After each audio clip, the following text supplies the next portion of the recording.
Good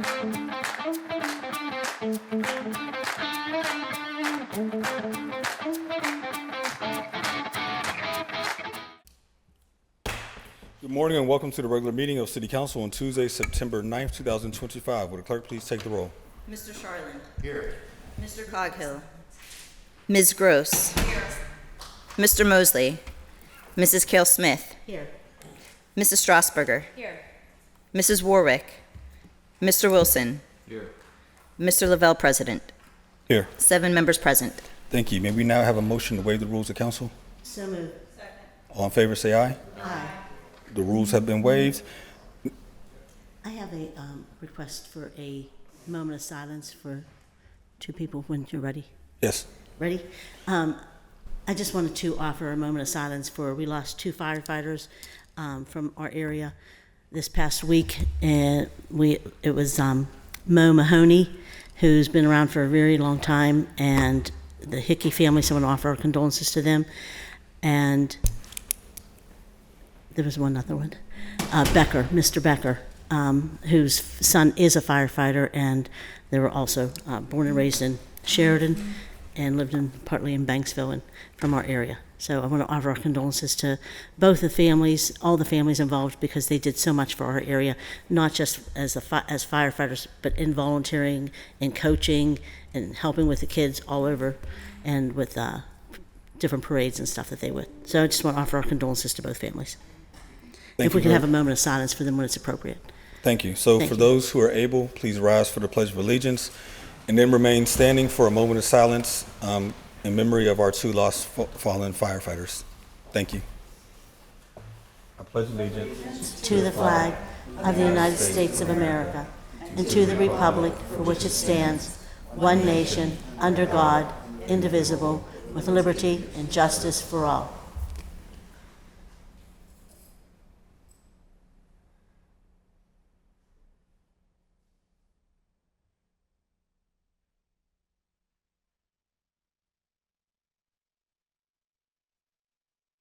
Thank you very much. Our next order of business is to amend the agenda. Is there a motion to amend? So moved. We did that. So moved. Second. We waived the rules so we can start late. Sorry. All in favor say aye. Aye. Any opposed? The agenda has been amended. Our next order of business is proclamations, and I'll begin with Councilwoman Strasburger. I have you can do both.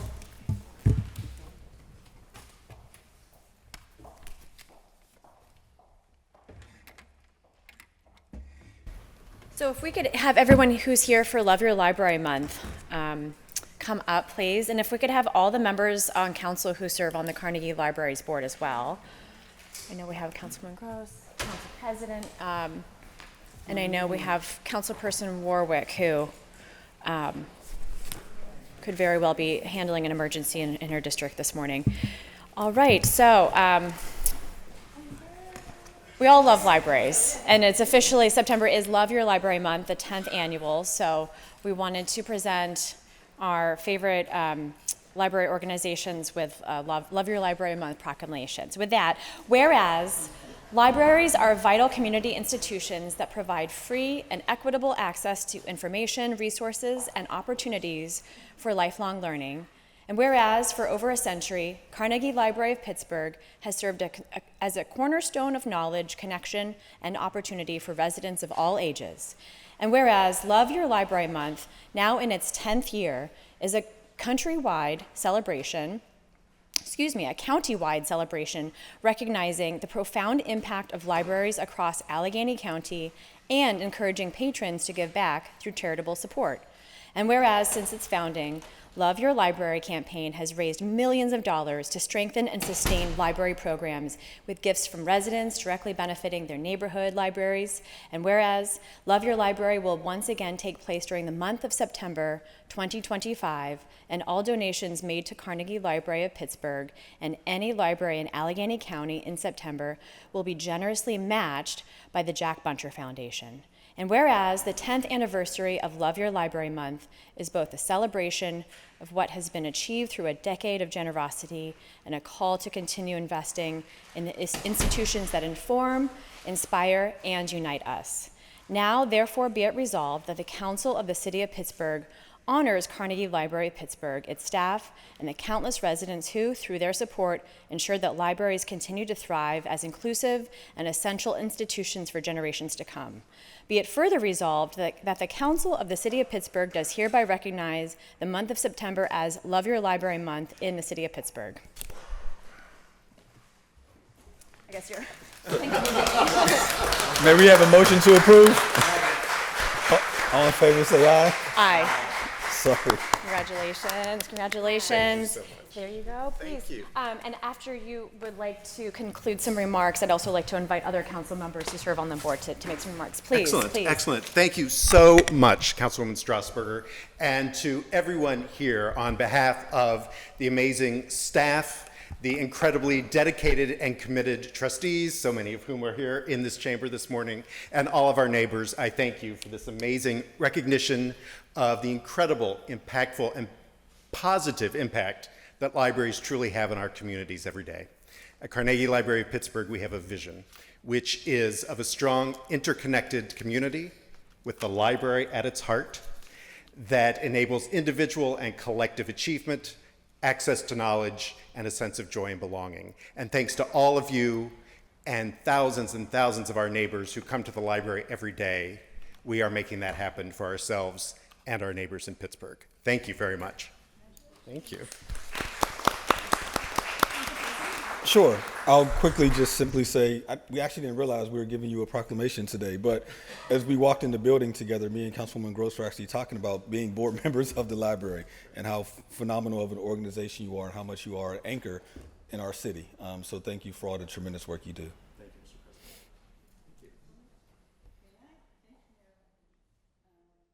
I just, of course, want to thank all of the staff, the other trustees of the library for what a phenomenal job that they do for all city residents and all of our neighborhoods. I love many things about the Carnegie Library, and I know many of you do as well.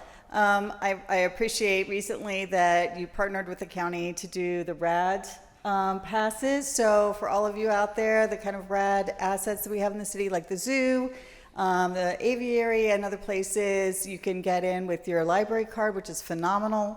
I don't know how the whole system works, but, and I keep telling people this and they don't know. So I've been using the library apps tremendously. So if you have your library card, you can download on your phone 2 different software systems that you can read books for free. One of them even has television and music, podcasts. And it's an incredible new to me. It's probably not very new, but I've just recently been enjoying it and discovering it, and I've been promoting that. So thank you. I love many, many things about the Carnegie Library. You guys are the best. Can we get all members for a photo, please?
So we have another proclamation, and because this is a musical theater themed proclamation, we're going to have a little choreography, and I'm going to start, and then Councilperson Charlin will finish the proclamation. So whereas, can we get everyone from off the record first? As you're making your way up, I'll start reading the proclamation and talking about how wonderful you are and the work that you've done to raise for 3 different unions to come together to raise money over the last many, many years for the Greater Pittsburgh Food Bank, Community Food Bank.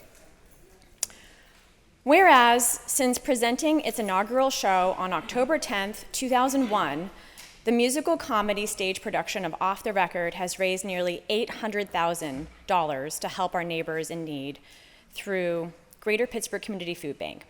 And whereas for each dollar donation, the food bank is able to provide 3 meals for those with food insecurity in southwestern Pennsylvania, a region where 10% of the population faces hunger.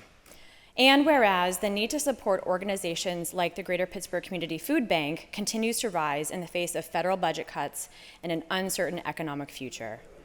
And whereas for the last 24 years, Off the Record has consistently brought laughter and smiles to those attending and has brought our community closer together to share a much-needed laugh at itself, year after year.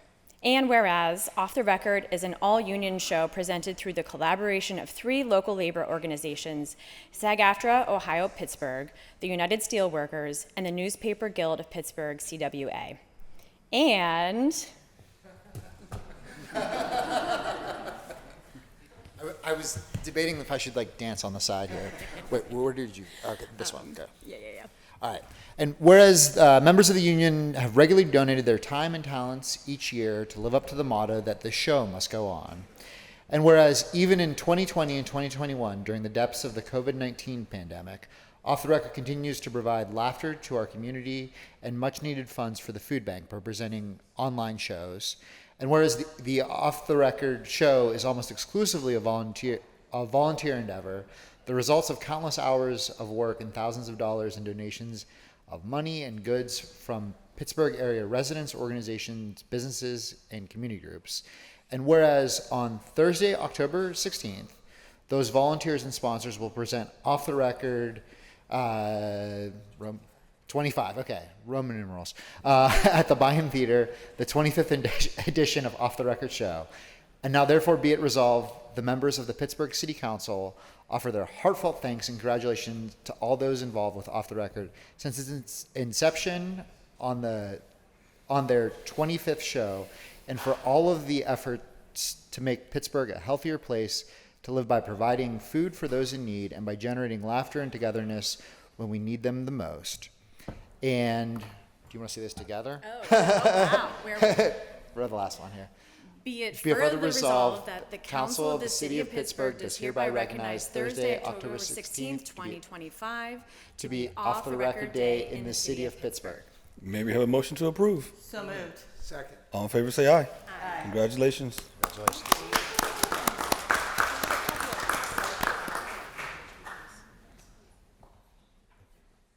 Just a quick word. My name is Sharon Eberson. I've been the producer of Off the Record for 5 of the 25 years. I succeeded Chris Rawson, if any of you know him. And I first want to apologize to anyone in this building we've parodied over the years, and that's why it's called Off the Record. We've raised over $800,000 for the food bank. And when I started, which was during the pandemic as producer, you could get 5 meals for every $1 raised for the food bank. Now it's 3 meals. And we do this for our neighbors with food insecurities, and we do it as members of strong unions. I'd like to acknowledge everyone here because it doesn't happen without them. And Brian Lysell of SAG-AFTRA, our director, Chris Latta, who many of you must have seen on a stage here in Pittsburgh, one of our great musical theater actresses, Jamie Hudzig, who came to us through Linda Dickerson, R.J. Huffnagel of United Steelworkers. It's my honor to work with all of them. Thank you.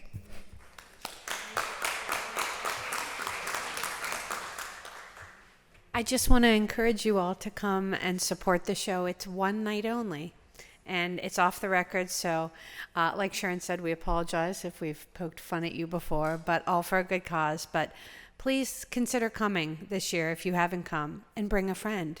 And you're doing good for your neighbor. And we know Fred Rogers would be proud of you if you did it.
What's up, Kari? How you doing, man? Councilwoman Gross?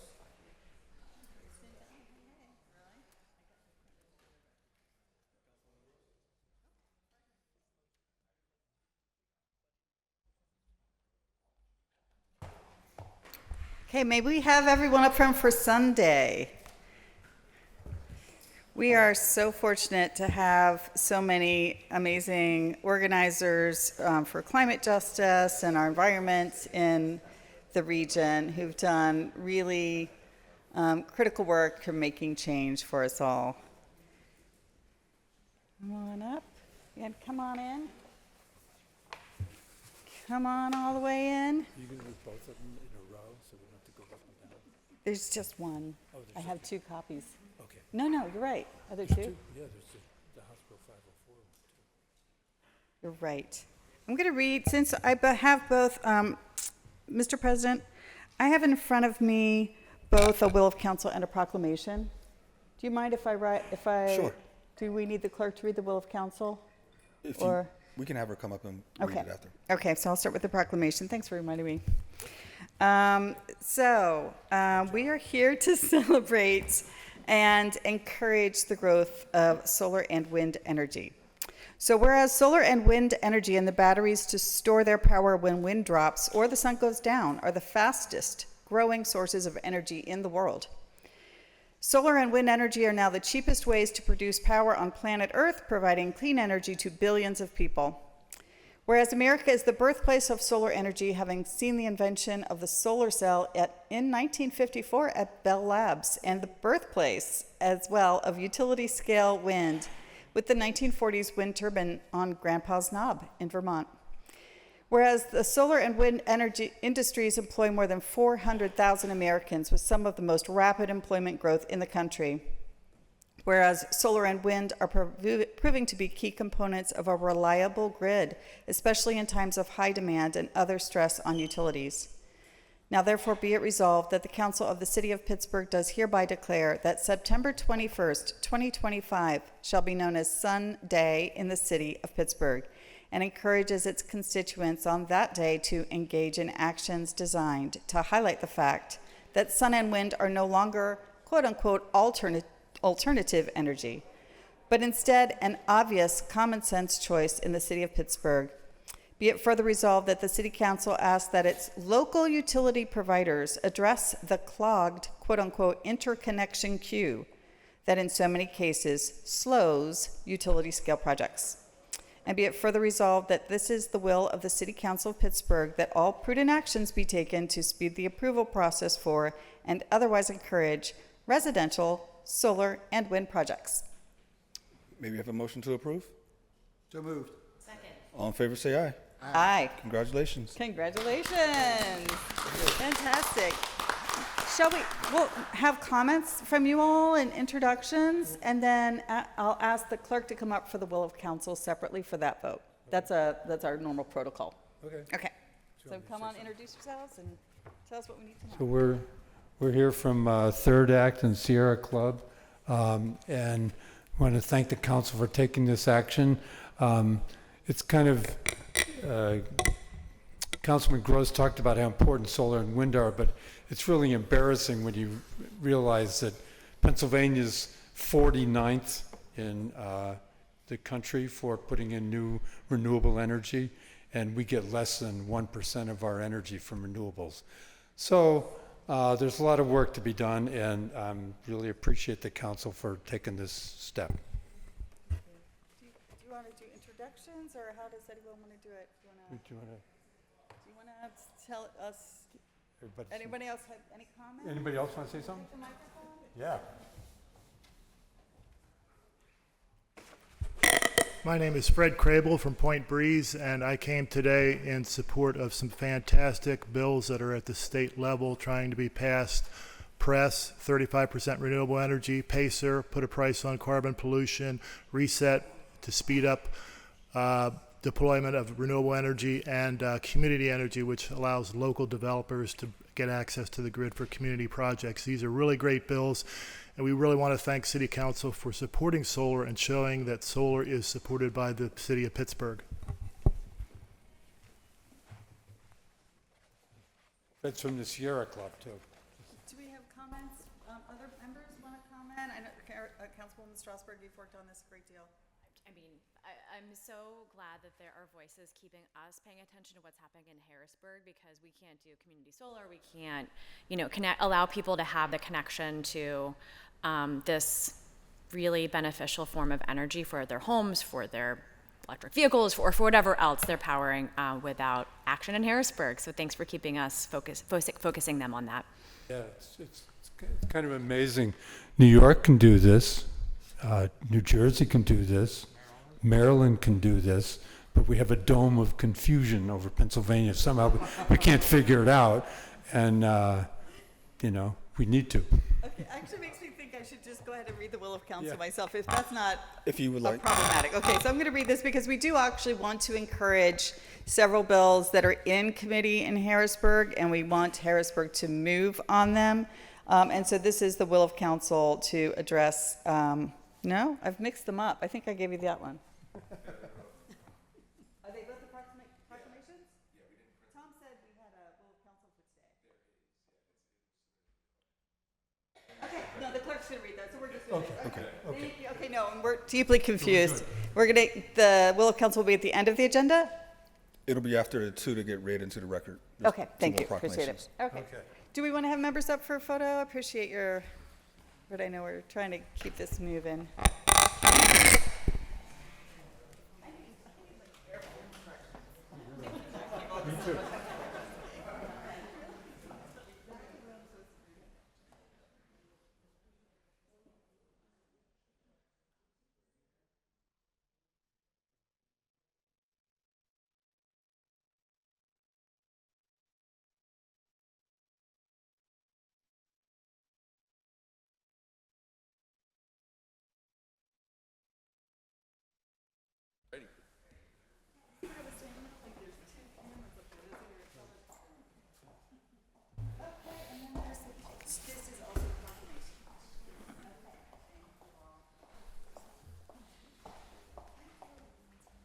You sure can. Yeah, I gotcha. Thank you. It's great to see you all. Thanks for coming in.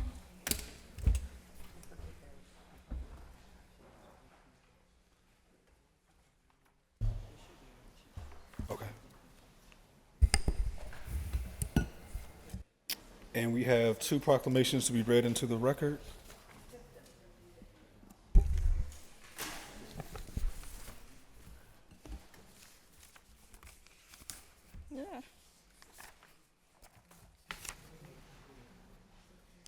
Councilperson Charlin presents, now therefore be it resolved that the Council of the City of Pittsburgh does hereby declare the month of September 2025 to be Addiction Recovery Month in the City of Pittsburgh and recognizes Mallory Spring, Alexa Beckton, and Samantha Hartle for their extraordinary efforts to support recovery in our region.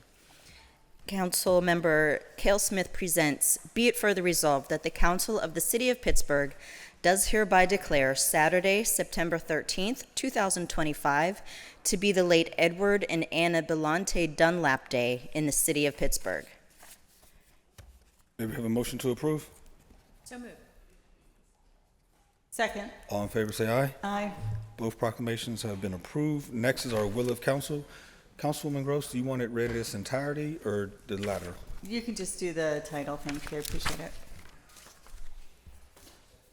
Councilmember Gross presents, now therefore be it resolved that the Council of the City of Pittsburgh calls on the Pennsylvania State Senate to approve House Bill 504, the Community Energy Act, as proposed by Representative Peter Schweier and passed 114 votes to 89 votes in the Pennsylvania House to provide for community energy facilities. Is there a motion to approve? So moved. Is there a second? Second. Any discussion? If not, all those in favor say aye. Aye. Any opposed? The will of council has been approved. Our next order of business is public comment. I would like to remind everyone that the rules of council state that comments are limited to matters of concern, official action, or deliberation which may be before City Council. Profanity will not be permitted. After you are called, please restate your name, provide your neighborhood for the record. You'll be given 3 minutes to speak. Our first registered speaker is John Duffy Miller.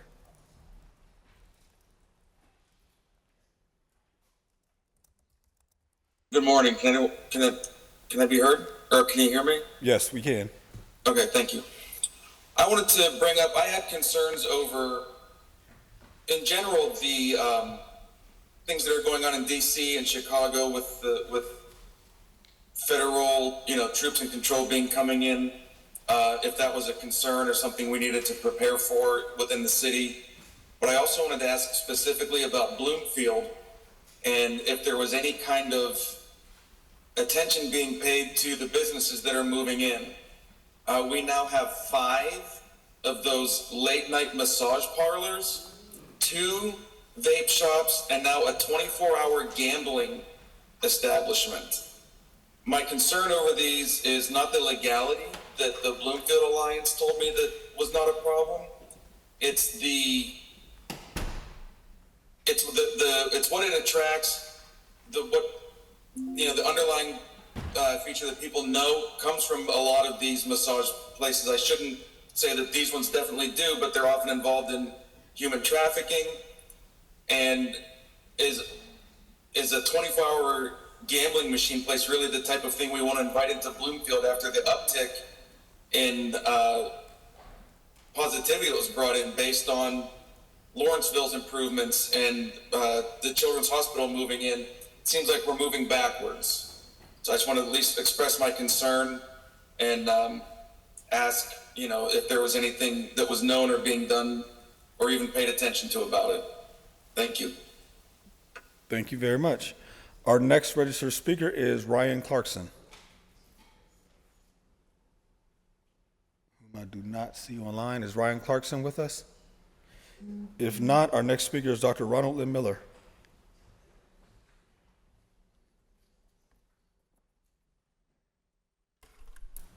Dr. Ronald Lynn Miller, PhD, downtown, Global Intelligence Society candidate for mayor, Pittsburgh 2025, and President of the United States 2028. Council concern, one of them is the vote. RLM Consistency 2025 to 2028 Initiative 1, vote by voter verification, for whom we need to retake control of the vote. The USA is a democratic republic, DR, or a Republican democracy, RD, which means we, the people, vote for individuals to represent us, to pass laws for us. The core freedom of speech expression, our U.S. Constitution grounded DRRD, is the vote. The ballot, uppercase B, is the near infinite availability for any adult U.S. citizen to choose to vote for anyone for any office, for a Pittsburgher to vote for anyone for mayor. I highly recommend Deborah Gross. High information sophistication and high-level intelligence. For 165 years, the Democratic Party, DP, and the Republican Party, RP, have colluded to constrict that availability to make it easier for DP and RP candidates to compete for office and harder for non-DP and RPs to do so. Aided by their media, I think they're slaves, Katie, Tay, and Pixie in Pittsburgh. Across the USA, the DP and RP have colluded to execute this constriction by establishing non-elected entities at the county level. There are 3,244 of them, such as the Allegheny County Election Division, to create their own artificial ballots, lowercase b. These entities require securement of an arbitrary number of signatures of voters in nomination papers for competitors for office to be named on their, lowercase b, ballot constructs in print and on computer screen, which is easier for DP and RP people to do than non-RP and DPs. This strategy enables the DP and RP to anti-constitutionally limit whom the public can identify as office candidates, creating numerically tiny false ballots and constricting the true ballot, pro-Constitution ballot that I think is in the Constitution. Why false? The signatures required on the nomination papers for individuals to get on their ballots, not on our constitutional ballot, require no state identification. These signatures could be anybody's. They could be false. The whole procedure is fraud. The only part of the artificial overall false ballot that is the real ballot is the empty space where any of us can vote for anybody for any office. Thank you. Our next registered speaker is Jordan Schoenberger.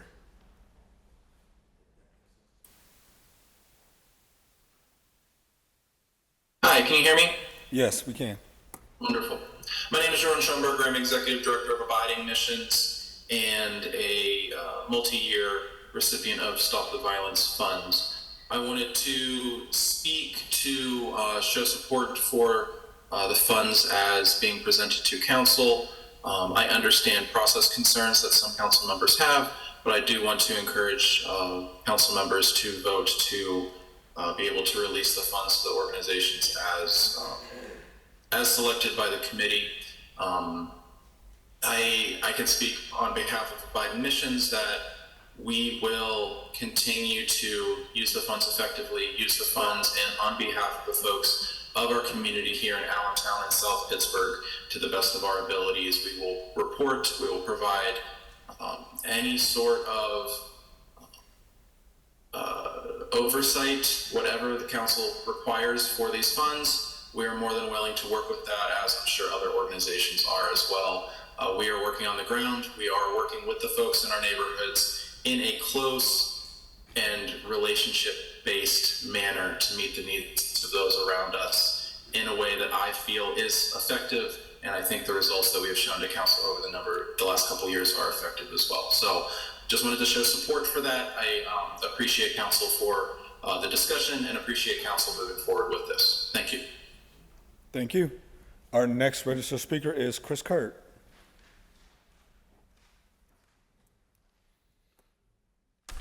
Good morning. Good morning. My name is Chris Kurt. I'm the Commissioner of Pittsburgh Flag Football League and the Executive Director of the Pennsylvania Flag Football Foundation. And by my attire, you all know I coach. I'm coming today to talk on behalf of our organization receiving funds as one of the candidate members of the Stop the Violence grants. What I just wanted to give council is just a quick review of our 4 objectives for this and a quick summary of what the program actually is going to be about. So our 4 objectives for this are going to be to provide a safe after-school engagement, positive police and youth interaction, youth development towards resiliency, and we obviously have a proven sustainability and track record of implementation of programs for various organizations around Western Pennsylvania.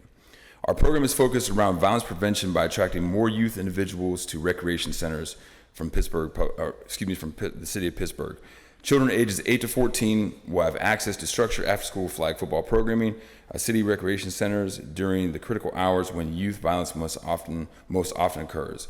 With the Pennsylvania Flag Football Foundation's history of running sustainable leagues throughout Pittsburgh and programs in partnership with the Pittsburgh Steelers, this program leverages sports as a proven strategy for violence prevention, creating safe spaces, mentorship opportunities, and positive connections with law enforcement. With this grant, we aim to eliminate participation barriers by offering financial support for travel and to ensure that all youth, regardless of their background or gender, have an opportunity to choose the community, teamwork, and resilience over violence. This program isn't just about sports. It strengthens Pittsburgh's recreation centers by drawing more children into these already safe environments, particularly during the high-risk after-school hours. By attracting and engaging youth through flag football, while providing mentorship and positive connections with law enforcement, we use these centers as a platform for violence prevention and long-term community impact. Thank you. Thank you. Our next speaker is Martin Langford.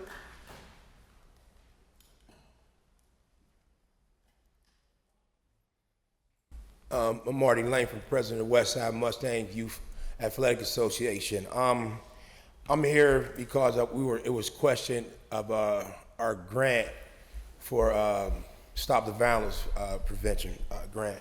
And I just wanted to explain what our program does. We are a program that's been around for the last 9 years in District 2. We house about 229 kids from ages 5 to 14. We're also a partnership with Langley K through 8 for community schooling. I just wanted to make council aware that the work that we put in the District 2 community is imminent. You know what I'm saying? We try to, we're in the schools every day. We're anytime there's any type of tragedy or anything, we're on the scene. So we're being questioned. It was a question about our grant. A few years ago, I paid almost $3,000 to have a grant written up. I wasn't even considered for Stop the Violence for the grant. So I just didn't see myself just putting the money into it, and I didn't know how serious it was about the grant. And the simple fact that, you know, I feel like the work that we put in the community speaks volumes for what we are as a program. I'll continue to keep doing this year after year. It's all volunteer work. No one gets paid. And we put in eminent work within that West End community. We have a lot of kids. We got a lot of parents. When I say 229 kids, we just double that with parents as well. So we try to make sure that our kids are in a safe space 6 days a week. We practice 5:30 to 8:30, Monday through Friday. We play on Saturdays or Sundays. So the possible chance of anything happening within that District 2 community during those times, we have the bulk of the kids. So I just wanted to let the council understand what we are doing on the West End community. Thank you. Thank you. Our next speaker is Sam Gibson.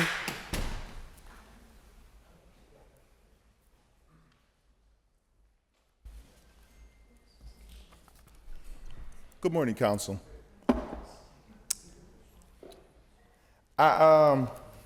My name is Sam Gibson, and I'm the founder and CEO of We the People of 412. We work with violence prevention. You know, I looked at this list yesterday, and I tried to really and truly ask myself, this is no dig to anybody in the room, because I'm coming straight for his jugular. He knows who I'm talking to, Councilman Kohari Mosley. This is about and before he took the bench and while he's on that bench. I understand the way you all judge this and the way you all pick your scoring. There's 3 people from council, 3 people from the mayor's office. There's some people from public safety. Let's just talk about this list. You all have particularly Cafe Pittsburgh, all zones, $50,000. Cafe Pittsburgh has a menu list. How in the hell are they doing prevention? They got a great hamburger. Okay? Let's talk about Mount Airy Community Center. It's an after-school program. This after-school program, I know it to be so because I have a family member in there, and this is no dig to nobody. But if you're 5 minutes late, they charge you $25. How are they doing violence prevention? Okay? Let me rush this on real quick. I got a few others, but I want to ask City Council, are you all taking a real look at it? I don't question the people who are doing the work. God knows in heaven I don't. The Urban League of Greater Pittsburgh. Ray Charles can see that. That's not happening. Okay? Let's just talk about this. The Way Organization. I Googled them yesterday. I looked them up. They're in Zone 3.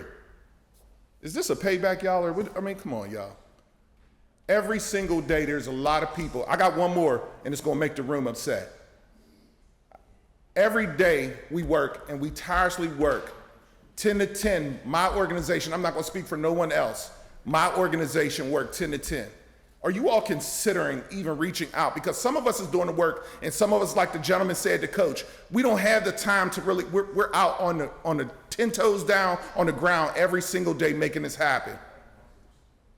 But when you have a staff like One Hood Media, when you have a councilman who sat on that board, councilman who's still receiving a paycheck from them, remember his predecessor got sued from this. This is not about One Hood, councilman. This is about you doing the job that we've hired you for. You doing the job that you've been placed in to do. I've asked you over a month ago. You smile at it, but you're the one running for election. And let me stand here and tell you, I am in conversation with the people prior to coming. Thank you very much. They're looking for someone different. Thank you. Your time has expired. You really going to do this Mr. Gibson, your time has expired. Thank you. Our next speaker is James Cole. Who is it? It's James Cole. Hello, my name is James Cole. I'm going to leave the representation for poor law to my mother. She's on the list. She will be speaking. I am the program coordinator for the youth football program. As Marty Langford said, we are the ones who are 10 toes deep in our communities, holding down our communities, making sure our kids are safe 6 days out the week. And we have our organization has over 150 kids, but I'm gonna leave the rest to my mother. She will be on air in a minute. She's on the list of people to talk. I'm gonna leave her be at that. And she has the rest for y'all. Thank you very much for everybody who's in attendance. And I hope that we can make this happen. We know who the people are who are doing the real work. Thank you very much. Our next speaker is Dennis Floyd Jones. Good morning, Council President, distinguished council members. I'm Dennis Floyd Jones, Executive Director of Youth Enrichment Services. In 2017, Jeremiah Nash was a high school student when his older brother was shot and burned in his car. Despite this tragedy, Jeremiah graduated valedictorian of his class. He declared at an award ceremony he was attending Morehouse College. The sustained applause in the room was deafening. But there was a catch. He said, "I'm short on money for tuition." I watched in the room as Westinghouse alumni checks, cash out of their pockets, like they're in church, donating money. He collected $4,000 that day because everybody was invested in this young man's success. Jeremiah was in the YES program since he was 14. He left Pittsburgh with a hero send-off. But 4 months later, he returned home, a college dropout. The trauma, the grief, the pain, the guilt had caught up with him. He could no longer function normally. Our agency spent many years working with Jeremiah. We worked to try to reinstate him into some other colleges.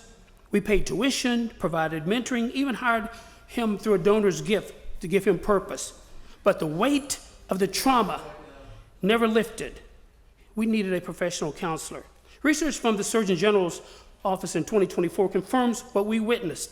Gun violence has significant health and economic consequences, especially among a young child and adolescent survivors. Further, long-term impacts of gun violence on victims' families include complex trauma, manifesting itself in mental health conditions such as depression, anxiety, physical ailments, substance abuse use, along with survival's guilt. Last week, one of our staff took Jeremiah to lunch, as we did on Tuesdays. On Thursday, he hung himself. As executive director, I've attended too many funerals of these young men, these young people. None of these agencies that are requesting this funds have PhDs in violence prevention. It wasn't our mission statement or the capacity to have legislation to get rid of the easy access to guns in our communities, because that leaves us with one hand tied behind our back. We did not go looking for this crisis. The epidemic came to us. It came to our communities, to our schools, to our families. We're just trying to stand in the gap, to do everything we can to keep every kid alive, to enjoy every birthday God had planned for him. Saving kids' lives is not a political issue. We all know that. My colleagues are now willing to do the hard work. We ask your support by voting on this bill to provide funding for this amendment. If yes is awarded these funds, we will use it to hire a full-time psychologist on staff to advise these young people who are suffering from trauma like Jeremiah. Thank you very much. Thank you. Our next speaker is Sean Gibson.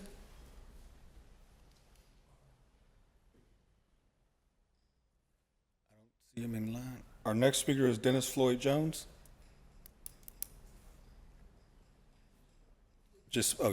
Our next speaker is Jasmine Green.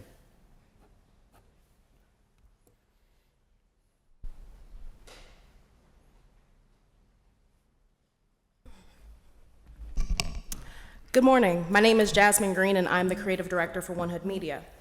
You may remember in July, my colleague Farouk Al-Saeed discussed our summer teen and family engagement series targeting Lincoln Larmer called Fridays on Deck. Every weekend where we provided free food, music, and resources, it was reported that crime in the area was effectively stopped. This was an effort that I spearheaded, and it is bar none my proudest accomplishment working at this organization. When it comes to this current hesitation around authorizing funding, we have to ask, what is it exactly that we are prioritizing here? In addition to being a creative director at One Hood, I'm also a visual artist and poet who applies for grant funding. As any artist who does the same will tell you, a great application will only get you so far when going against a pool of your peers for the resources available in that cycle. The strength and impact of your work is what sets you apart. Respectfully, I will not mince words here. Beautifully worded applications do nothing to keep our children and communities safe. Eloquence can be very helpful in explaining how funds can be utilized and towards what ends, but if the recipients of those funds are not strategically placed or have the capacity to do what they plan, then I ask, how is violence effectively being prevented? A numerical scoring process only provides a small fraction of understanding for what the overall impact of investment can be. A process that prioritizes rigid scoring over a holistic, critical analysis of resources and a buttressing of the people and organizations standing on the front lines of community safety communicates to the public that you are not treating the aims of this fund in particular as a genuine emergency. You're treating this as an essay contest. The dispersals for this fund helped pave the way to achieving an 8-year low in violent crime this year, down 25% from this time last year. This is a strategic win. Funding should be procured in whatever ways we have available to expand the net of who can receive critical support to keep our communities safer. However, if we are currently limited in our funding capacity, if a little more than half of the applicants for this fund can receive this investment, then it is pertinent that we operate from the perspective of making those dollars stretch as far as possible. That requires a comprehensive, multifaceted approach to evaluation that does not solely hinge on the talent of a grant writer, but additionally on a record of strong and maintained intercommunal networks, impactful programming, and proximity to the neighborhoods in most need of this work. That is not guessing, that is a game plan. As we will see in the years to come, the worsening mental health crisis will inevitably lead our children to engage in more antisocial and violent actions to cope with the pain of living in a society that they believe has abandoned them. Again, pretty words will not solve that. A city that is able to build a responsive apparatus of social spaces, trusted community partners, wraparound services, and resources to alleviate the environmental predictors of crime will. Thank you. Thank you. Our next registered speaker is Danielle Graham Robinson. I do not see her. Our next speaker is Vaughn Madden.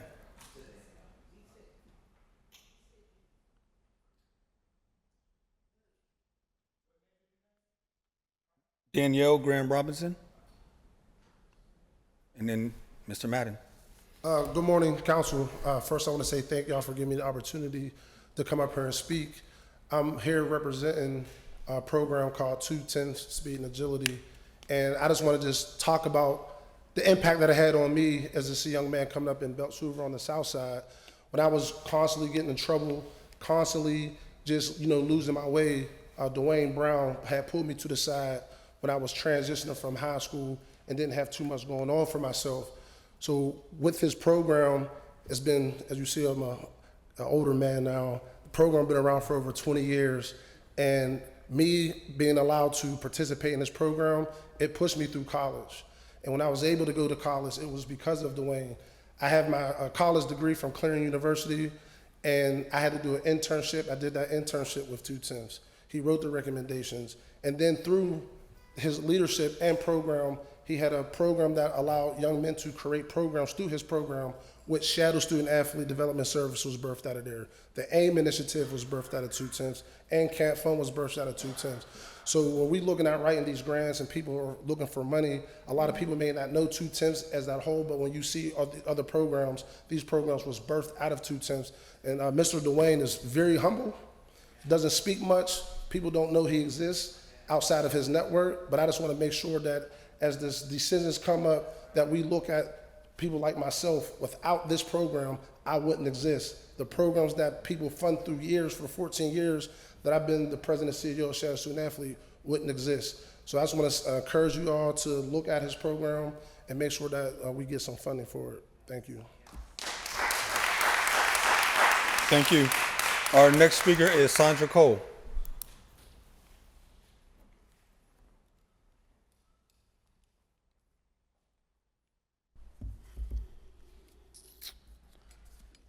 So, good morning, Council.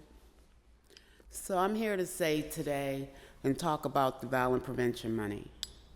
I'm standing here because my husband served 18 years in jail for a crime he didn't commit in the Pittsburgh area. So out of that was birthed an organization called Poor Law.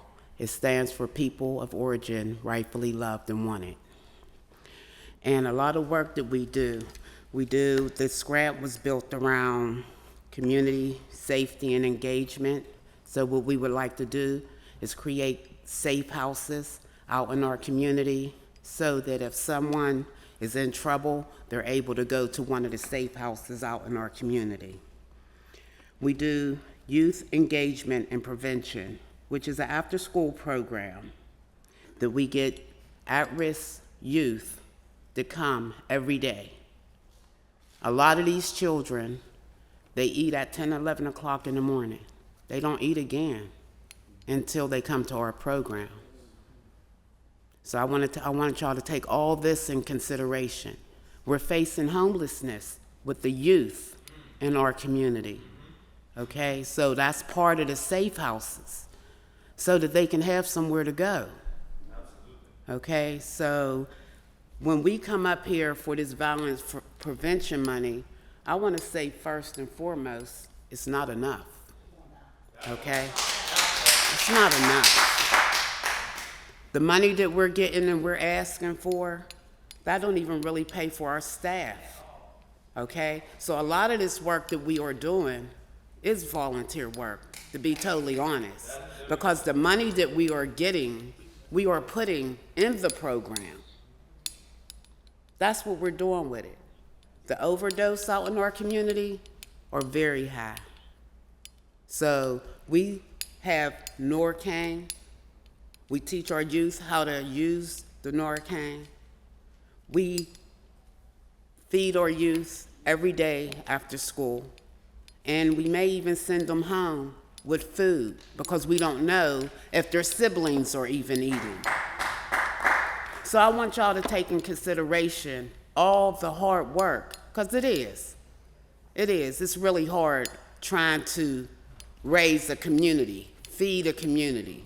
You know what I mean? And in our community, we don't even have a grocery store. Let's start there. We don't have a grocery store, so we're fighting for that too.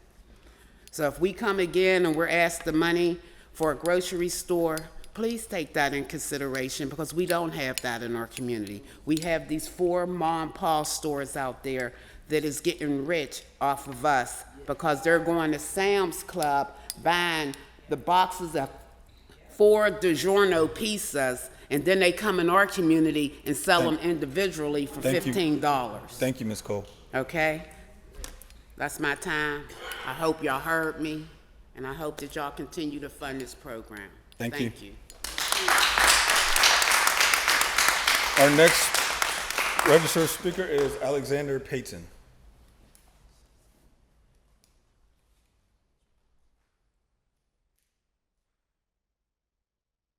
Can you hear me?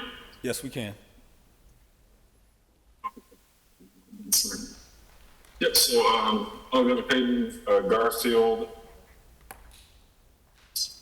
Garfield, good afternoon, council members. I want to offer my full support for resolution 2025-2157, and thank you all for the due diligence.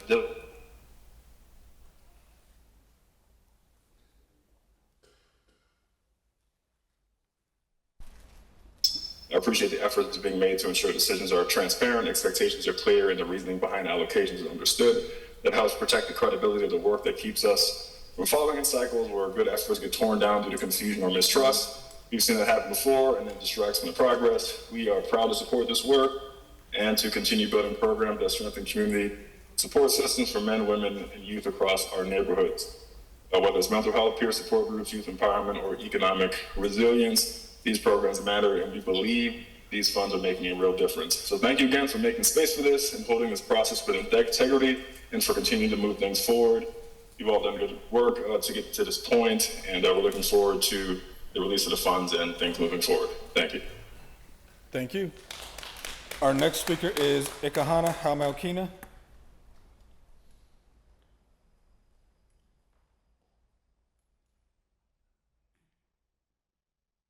Greetings, Imakala and Chief Ikahana Haumaukina. We are the Unkwe Homeway, the Rotana Sunni. And from an Aborigine point of view, this takeover of our rights, our sacred land, began with a host of ill-conceived policies and depredations, such as the doctrine of discovery, where our land was indiscriminately given away, coupled with the creation of land banks, urban redevelopment authorities, has removed the autonomy we once had on our land. The depth of these official depredations and ill-conceived policies are outlined in Senate Joint Resolution 3, where the United States issued an apology to Indian tribes. My question to you today is, what good is an apology if you continue these egregious acts? In the very near future, you all will receive an official notice on how I intend to remedy these violations and egregious acts and nefarious attempts at eroding away my rights and breaching the public trust. I've been speaking on this platform consistently for approximately 4 years or more. You all are very familiar as to who I am and what I represent when I speak. My requests have fallen on deaf ears. You have left me no choice but to pursue a lawful redress and restitution. You heard last week Jessica and a litigation attorney explain to you the penalty for eroding away people's rights, for depriving me of my rights under 18 U.S.C. 241, conspiracy against rights. When 2 or more people conspire to injure, oppress, threaten, or intimidate any person in America in the exercise and enjoyment of any right secured by the Constitution. 242, the deprivation of rights under the color of law, when you willingly deprive and inhibit any of these rights secured by the Constitution, you're subject to criminal penalties for these deprivations of rights. And so I hope that you will do the right thing, because it is our safety that concerns me. It is our rights that concerns me, that I speak so passionately about for our future generations. The restoration of our liberties and the pursuit of what we see as our happiness is at stake. Thank you. Our next speaker is English Burton. Hello, everyone. My name is English Burton. I'm co-founder and deputy director of Northside Partnership Project. I received an email yesterday stating that my organization's ability to do the kind of work around gang and gun violence intervention and prevention that we have been doing for 25 years with and without any government funds does not meet a made-up metric to say that my organization is not or does not qualify for funding to continue and expand our program. First of all, we are not aware until recently of any criteria related to awarding the grants. Other than what was in the application, even though the grant had already been submitted, we still tried to get them that information and were unable to do so. Our program is a neighborhood-based communication program that has proved to be very successful in the past. Let's be real. This Stop the Violence initiative will be won or lost in the neighborhoods. For those of you who don't know, Neighborhood Watch has been the most successful community safety program ever implemented in this country. Our program of Neighbor Protects Neighbor, see something, say something, dial 911, is based on a proven successful model. I call our program Neighborhood Watch 2.0. But our messages for today's world, and especially the African American community who frown on assisting law enforcement when acts of violence occur in their neighborhoods and the streets they live on. Our success is measured by the number of requests we receive from community groups and individuals for yard signs and t-shirts, of which we have distributed over 3,000 yard signs and 500 t-shirts in the 18 neighborhoods that make up the north side. And if you don't believe me, just ride through the 18 neighborhoods on the north side. My program is everywhere. I always check with law enforcement at community meetings of how many of their current month's arrests were aided by residents living in the neighborhoods where those arrests occurred. Our message is our strength, and our strength is our weapon to combat the violence that plagues our neighborhoods. Not sometimes, but always in the struggle. And, I just need to say, hey, I've been doing this work. I've been out the street 30 years. I've been doing this work for a long time. I raised a whole generation of kids. I done raised a couple cops. A lot of kids, man, went to the military. Daniel know, man. I put like 25,000 kids, man, like skating. I've taken kids, man, to the nation's capital, man. You understand what I'm saying? To D.C., to the Smithsonian. I've taken, man, 5 busloads of kids, man, to the Football Hall of Fame in Canton, Ohio. And I had, man, one of the best organizations in this town, man, Northside Old Timers. You know what I'm saying? So my work speaks for itself. Thank you. Our next speaker is Dwayne Brown. Dwayne Brown. Hey, how you doing? Dwayne Brown, CEO of 210 Speed and Agility. I established it in 2005 out of back of a pickup truck in Belle Suver. So from there, grew it. Where now we put over 8,000 kids in college. Every Monday, Wednesday, Thursday, Saturday, down UPMC, we've been down there since 2013. We averaging between 150 and 300 kids a session where we get them off the streets. We got kids from various all over Western Pennsylvania, the city. We do so much. We took about 90 kids across the country this year where they get out of their environment. We took them down to Texas where kids visited like SMU, Baylor. We go to New Jersey, visit Rutgers, Pitts, the Penn States. We do a 7-on-7 league at Woody High where we have multiple city schools where we have about 480 kids in the league from the hours of 5 to 9 every Tuesday and Wednesday where we live stream games, where we had about 30 coaches come down. So violence prevention, we're doing it almost year round. I mean, we have over at least, like I said, thousands of kids that come through the program. And I know Vaughn Madden is just one of them, but there's a lot of different people around here that have different organizations where their kids come to 210 Speed and Agility. So, man, that's all I got to say. I'm a real humble guy.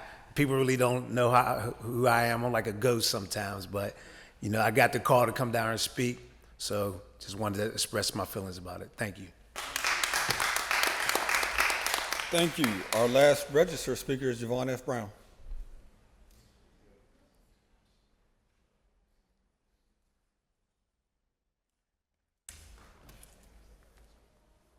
My name is Yvonne F. Brown. I live at 715 Mercer Street. That's Kaylee Irvis Tires up at the top of Bedford.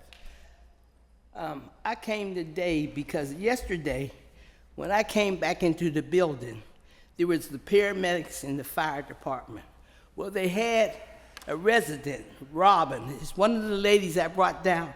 You remember she's had a stroke, but she was explaining about being terrorized by that bad actor that's also threatening me. She had asked me to come down. You remember she spoke and she said, kept on saying she. So I explained that she has had a stroke. Well, when I came in, the paramedics had her. She had passed out, and they were trying to get her to the hospital. When she seen me, she said, Yvonne, all I want to do is go sit outside. I want to sit outside. And I say, Robin, if you passed out, you might be having another stroke. Robin, you need to listen to him. She said, all I want to do is sit down. I tried to get her to sit on the gurney, but she wouldn't. But you had one paramedic. I came today because I want you to understand that when the people are in trauma and you have paramedics that don't listen to them or talk to them real mean, sometimes they get real excited. But there was the one man, very dark like you, Mr. Very dark with white hair. I think he was the head paramedic, but he was saying, he kept on talking to her. If you don't, he said, we're still taking you to the hospital. She's trying to say no. She said, well, I have to get my keys. He said, you got them in your hand. She says, well, I have to get some money. So he said, I'm going upstairs with you. But if you don't, try not to go to the hospital. I'm calling the police. Okay, so when I heard that, it really hurt me because over 20 years ago, my son, Anthony C. Johnson, was in Wilkinsburg. He went to his girlfriend's house where there was another man where they were back there smoking crack. But anyway, he knocked my son out, and the police left him. They left him. He came back to kick my son just about to death. But see, what I'm trying to say is this. When you got paramedics, that's who should come when the people are out of their minds, because my son's head was busted open. They said a man came out with the blood on the back of his shoulder because he had picked my son up and head-butted him and head-butted him. What I'm trying to say is this, please understand, I keep coming down here every year, over 20-something years, to try to explain about what happened to my son so it don't happen to nobody else's. You shouldn't have to go through this. You should not. But if we got paramedics that won't help, that will leave them laying there, the troublemaker. Even Sapala, I caught Sapala. I said, Sapala, he said, no longer in the inquest. I could never get an inquest. He said, you got to go before the committee. I said, I want to. He said he wrote a letter. I asked for the letter. He hasn't given it to me. But please, paramedics, when they're out of their minds, please help. Thank you, Ms. Brown. They say no. That exhausts our list of registered speakers. If there's anyone in chambers wishing to speak, please come forward at this time. Provide your name and neighborhood for the record. Sorry, I got an email notification that I was registered to speak this morning. I apologize if I missed you. It's all right. I just want to make sure I have 3 minutes. I got my survey responses. You will. So, my name's Chris Mari. I live in Squirrel Hill, District 8. I'm also the executive director of Informa Pittsburgh, which reports weekly on city council and pairs that reporting with surveys so we can share reader preferences on the issues that council is covering directly to council. So here are the results from the surveys from last week covering the issues covered by council. So with respect to the placement of red light cameras, we asked respondents to rank the criteria which should be used to prioritize future intersections for automated red light enforcement cameras. And of the 77 respondents, there was overwhelming majority said that the top priority should be the number of citations that are already occurring in those intersections. And while there were no additional comments in support of that ranking, there was a comment in opposition to that saying that the focus should be on preventing accidents in high-risk areas, not in generating revenue from citations.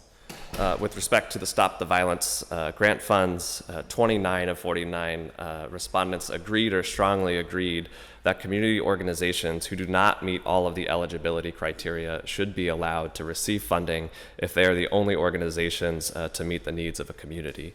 One exemplary comment in support says that sometimes the only organization serving a community doesn't meet all the criteria. Flexibility is needed to ensure services reach those who need them.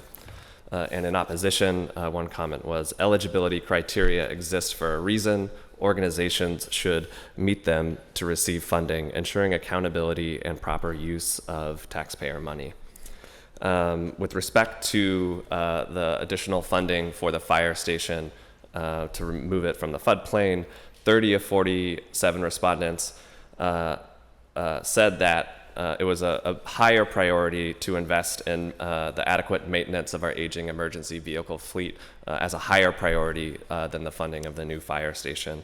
One comment in support: the city needs to maintain what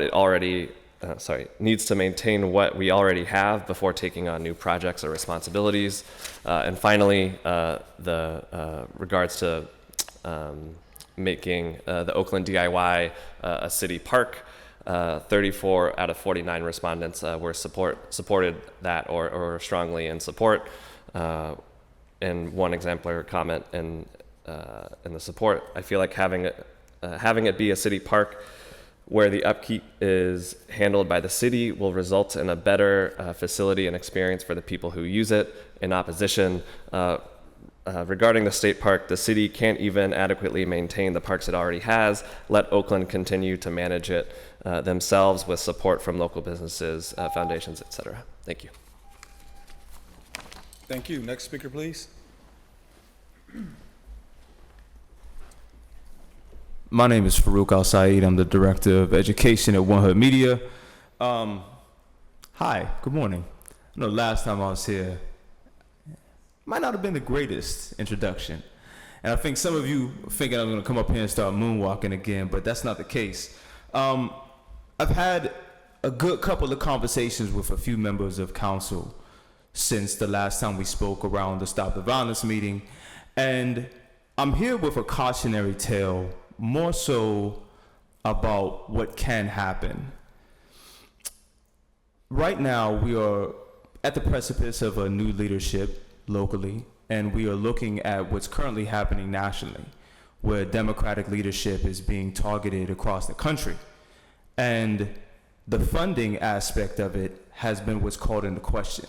There's a lot of great community organizations nationally being under attack and having their achievements given to law enforcement when it's actually the grassroots and grass tops organizations that are dropping the crime in all of these democratically attacked cities. We don't want Pittsburgh to end up like that nationally, as the new administration has ties, funding, or donors from AIPAC, which has an incentive to attack Democratic leadership. And in Pittsburgh, these organizations right here, some of them that are behind me, and is illustrated by my colleague Jasmine Green, are staffed and doing great work in this community. The unfortunate part is that we have to jump through hoops. We have to write long, well-worded narratives. We have to call upon some of our university degrees and to make sure that these words are done in a way that, you know, someone who is scoring a rubric may feel that we're deserved to be given pennies on the dollar for the work that we're given, as the one sister behind me said, which is actually just volunteer work. What I would like to highlight, though, is, are we scoring based off of a rubric or results? Are we looking at a narrative based off of how palatable it is in the writing, or what the organizations in the cities, in the communities, in the neighborhoods are actually producing? What I fear is going to happen is that some of this trifling over money and all of these inconsequential things are going to lead us to a future where we have National Guard members in the streets of Pittsburgh, much like Chicago, DC, Philadelphia, a lot of these other cities. And that is something that I'm wary of, because that would undercut tremendously the work that One Hood Media is doing, the work that a lot of these other great organizations are standing for in the city of Pittsburgh that are truly dedicated to making this an equitable city for all. Thank you, and you can all breathe easy because I ain't tanning nobody today. Thank you. Next speaker, please.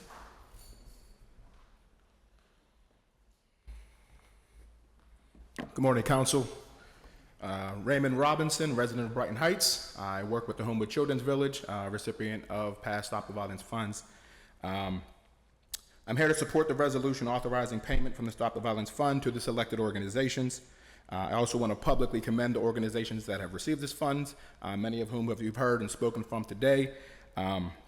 I've worked in this city for over 20 years with young people from many of the hardest hit by violence communities in the city. And I can tell you, I've seen firsthand the significant impact that these organizations make. And also the data backs that up, which I don't think is spoken enough. We hear it here and there that violence is down. I don't know why we're not shouting that from our rooftops, that crime is down and violence is down. I mean, I remember not long ago when we had 60, 70 homicides a year in the city. Last year it was 42. This year we're even on pace to be lower than that. We need to kind of toot our horn collectively as a city for that. And obviously we know what works. I think it's not a coincidence that we coincide this with the Stop the Violence Fund, giving these resources to organizations in the communities that are working with this population. And also then, I just urge you all to continue to support. I guess I want to commend council for authorizing this funds initially and for getting these funds out to these organizations. And I hope we continue to do that, especially in light of the national conversation with, as prior speaker has mentioned, putting federal troops and agencies into these communities, which might play for some folks on TV, but that's really not going to make an impact over time with crime. I would welcome or suggest that if they decide to mention Pittsburgh and our crime, hey, tell them we'll take those federal dollars. As mentioned earlier, we all could use more money for the work that we're doing. So give us those resources if you want to come to Pittsburgh. We don't need FBI, we don't need Homeland Security doing the work that we know has already started to work here. So yes, I thank you all. Thank you. Next speaker, please.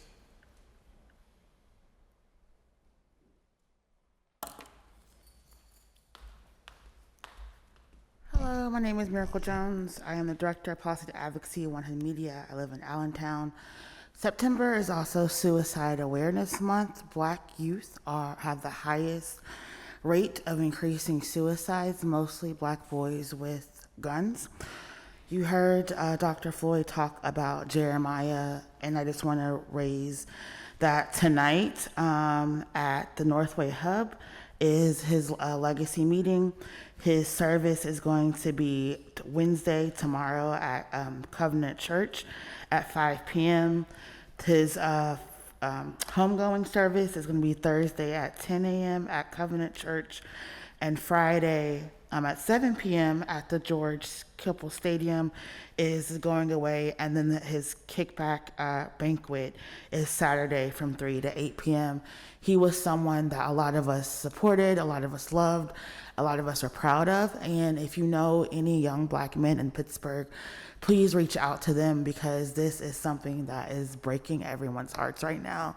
They need love, they need support. So obviously, yes, I'm asking you to vote yes for the Stop the Violence Fund, but I'm also asking you to reach out to the people in your area, whether it's overdoses, whether it's gun violence. We are losing too many of our black men in the city, so please just reach out to them. Thank you.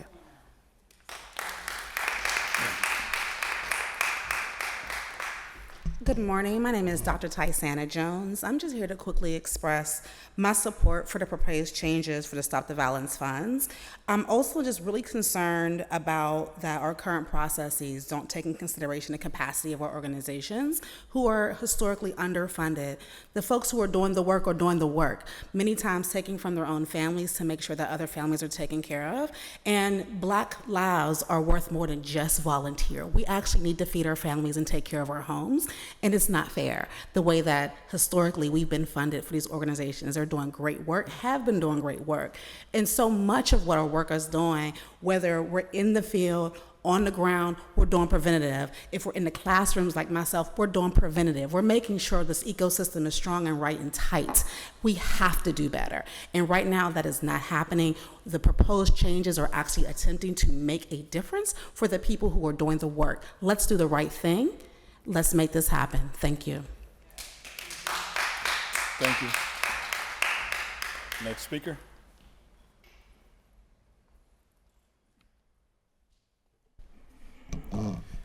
Good morning. My name is Robert Tedder, and I serve as the Director of Children and Family Initiatives at Project Destiny on the North Side. And I'm here today in strong support of the Stop the Violence Fund and to urge you to approve funding for the 39 community-based organizations recommended for awards. At Project Destiny, we see every day how gun violence affects children and families. These dollars are more than funding. They are an investment in safety, opportunity, and hope in neighborhoods that need it the most. With this support, we engage young people in positive pathways, strengthen families, and build the connections that are proven to reduce violence. I want to make 2 key points. First, the process was thoughtful and thorough. And the steering committee, which contained our Councilman Wilson, unanimously approved what was recommended. The application scores were important, but final decisions and also impact in the community and geographic reach and proven capacity must also be considered. That's consistent with other city funding decisions that are made. Secondly, accountability is already built in. This fund has some of the most detailed reporting requirements in any city program. At Project Destiny, we welcome that, and we measure outcomes, and we show how our programs improve youth engagement, build emotional skills, and support families. The need is urgent. Our communities cannot afford to have a delay. We cannot afford barriers, and we want to encourage you respectfully to approve these funds today. Thank you. Thank you. Next speaker, please. Good morning. My present name is Jacob Poole. Previous name is Zoltan Jolt Jakob. I represent a community in the Pittsburgh area that no one ever hears about. Within the Pittsburgh Metro, it's roughly estimated that 100,000 people who are immigrants from roughly mostly from Eastern Europe live in this area, and no one ever comes and complains here. Life is so good for Eastern European immigrants in the Pittsburgh area that no one besides me comes here to complain. No one ever hears from us. Well, let me tell you how I came to America. In the 90s, when America was bombing Yugoslavia during the Soviet Union collapse, American organizations created children's camps in Romania where they collected children from Ukraine, Serbia, and Croatia, held us there for years, changed our names, changed our records, and brought us to America, to the Pittsburgh area in the thousands. And the Pittsburgh area has over 50 Eastern European churches, and no one ever hears from any of them. There's anything goes in those places, record modifications. It's a nice place. I go to many of them and I make nice social connections. But employers send people there to wait for us, immigrants to come, so they can hire us and exploit us. I've been working with CareerLink in Pittsburgh, downtown Pittsburgh, for over 3 years. I applied to 2,000 jobs. That's not how we get work from. If you're an immigrant from Eastern Europe to Pittsburgh, you don't build a resume and apply to jobs. Human traffickers find you, and that's how you get jobs. Human traffickers find us at the 50 Eastern European churches in Pittsburgh. And that's how we get employment. I built 100 resumes in the last 3 years, and I applied to 3,000 jobs, CareerLink, Goodwill Workforce Development. Goodwill Workforce Development, they handed me a list of secret jobs. They said, no, resume is no good. You're from Eastern Europe, secret jobs, secret human trafficking jobs. So this is what it's like. The 100,000 people that live in the Pittsburgh metro area, I'm the only person that comes here. It's so much fear and intimidation that no one ever comes here besides me. People manufactured medical records for me and everything since I've been in America since 1996, since I was a little kid, brought here by myself. And this is how things really work here. Thank you. Thank you. Next speaker, please.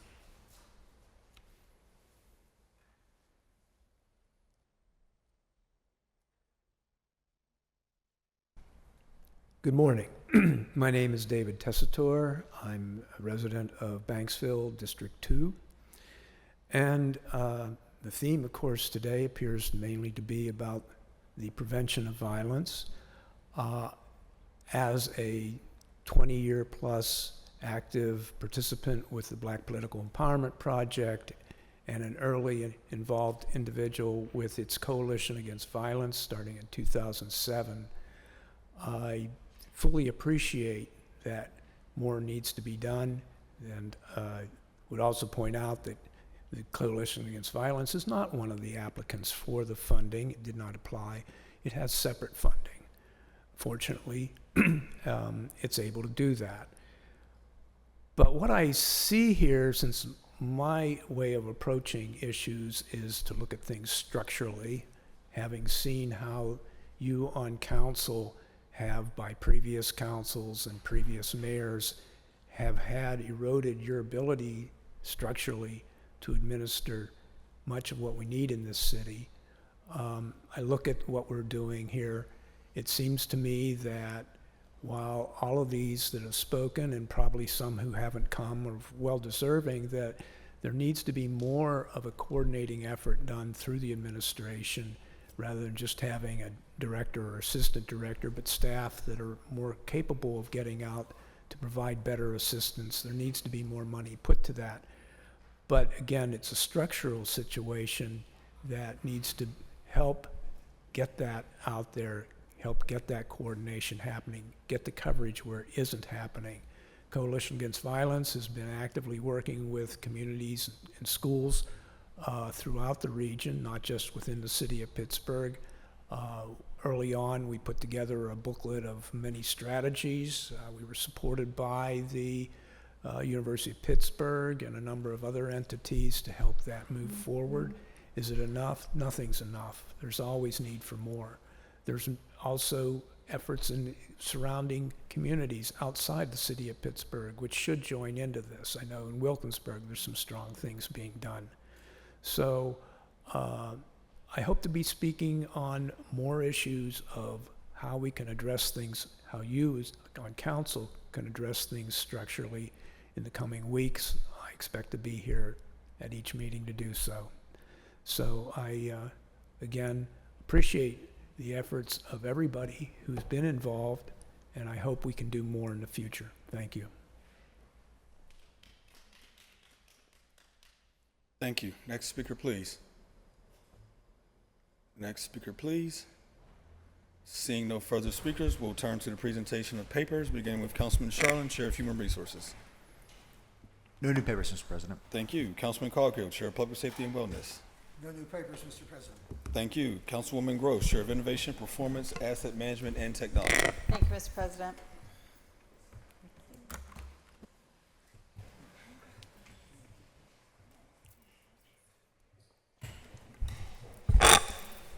Councilwoman Gross presents Bill number 2216, Resolution amending Resolution number 716 of 2024, which authorized the City of Pittsburgh to extend a professional service agreement with STR Grants LLC for software services relating to the eProperties Plus profiling system by extending the term by 1 year at an additional cost not to exceed $60,261.66.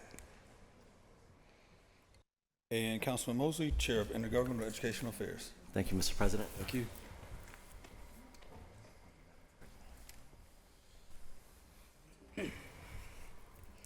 Councilman Mosley presents Bill number 2217, Resolution authorizing the mayor and the director of the Department of Finance to execute a special warranty deed or deeds and any other necessary or appropriate documents, agreements, and instruments, accepting all of the Sports and Exhibition Authority's right, title, and interest in specific parcels and agreed upon portion of parcel 8L8, collectively North Shore Riverfront Park in the 22nd Ward, Council District 6, City of Pittsburgh, and authorizing the payment of $1 plus costs in exchange for the parcels. Bill 2219, Resolution amending Resolution 285 of 2024, which authorized the City of Pittsburgh to negotiate a cooperation agreement or agreements with the County of Allegheny, the Pittsburgh Public School District, and the Pittsburgh Land Bank by fully authorizing the execution of said agreement or agreements. Bill 2220, resolution authorizing the mayor and the director of the Department of Finance on behalf of the city of Pittsburgh to enter into a bill or bill of sale, assignment, and indenture with Pittsburgh Water and Sewer Authority, doing business as Pittsburgh Water, for leased property pursuant to the July 1995 capital lease agreement for a total amount not to exceed $1. And Councilwoman Teresa Cale Smith, Chair of Recreation, Youth, and Senior Services. Thank you, Mr. President. Thank you. Thank you, Madam. Thank you.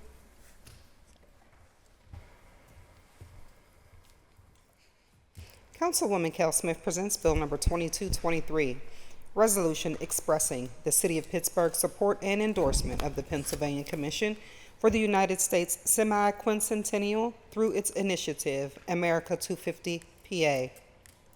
Bill 2224, ordinance supplementing the Pittsburgh Code of Ordinances, Title IX, Zoning Code, Article 1, Introduction and Establishment, Chapter 902, Zoning Districts in General, Section 90201, Establishment of Zoning Districts by adding a specially planned district at subsection 90201D1 to be identified as 1 SP12, Banksville Golden Horizon, at Article 4, Planning Districts, Chapter 909, Planned Development District, Section 90901 SP, specially planned district by creating a new district to be identified as SP12, Banksville Golden Horizons, including rules and regulations, and by amending the City of Pittsburgh zoning map by changing from RMM, Residential Multi-Unit Moderate Density, and R1DL, Residential Single Unit Detached Low Density, to SP12, Banksville Golden Horizons property consisting of the present Marion Manor and an adjacent parcel of vacant commercial land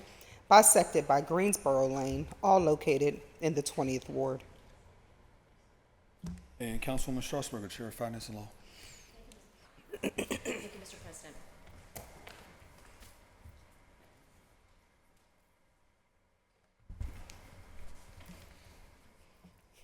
Councilperson Strasburger presents Bill 2211, resolution amending Resolution Number 378 of 2025, which authorized a professional services agreement with Exponent, Inc. in connection with claims and litigation involving the Fern Hollow Bridge by increasing the approved amount by $100,000 for a new not-to-exceed total of $140,000 over 1 year.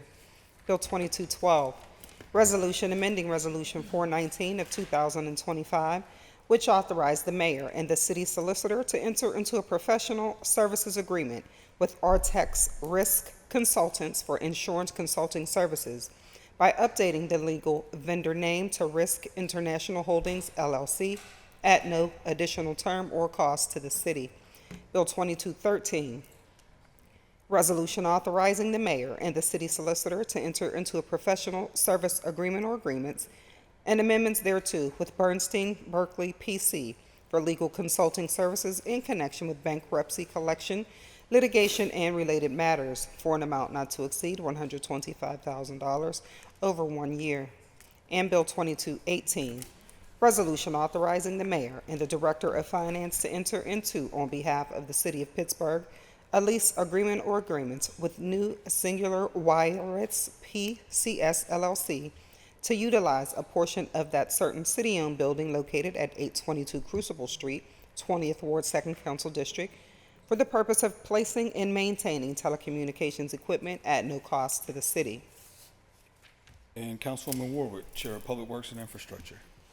Thank you, Councilman Wilson. Thank you, Mr. President.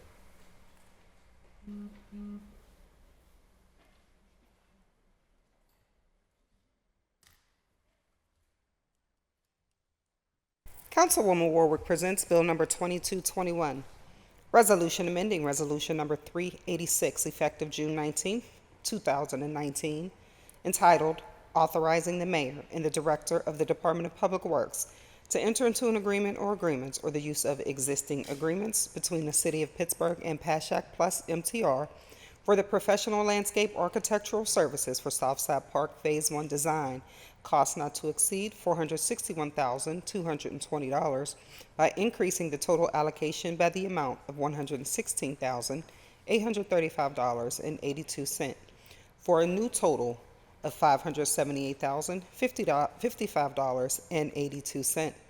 And Bill number 2222, resolution authorizing the mayor and the director of the Department of Public Works to enter into an agreement or agreements with Larson Design Group for costs associated with limited pre-construction and construction services management, inspections and special inspections related to new construction of a combined public safety station and providing for payment not to exceed $732,937.34 over a period of 2 years. And Councilman Wilson, if you would first also be willing to offer up a motion to waive Rule 8 on Bill 2222? Motion waive Rule 8 on Bill 2222. 22. Thank you. Is there a second? All in favor, say aye. Aye. Any opposed? Bill 2222 will be on tomorrow's standing committee agenda. Thank you. And now, Councilman Wilson, Chair of Land Use and Economic Development. Thank you, Mr. President.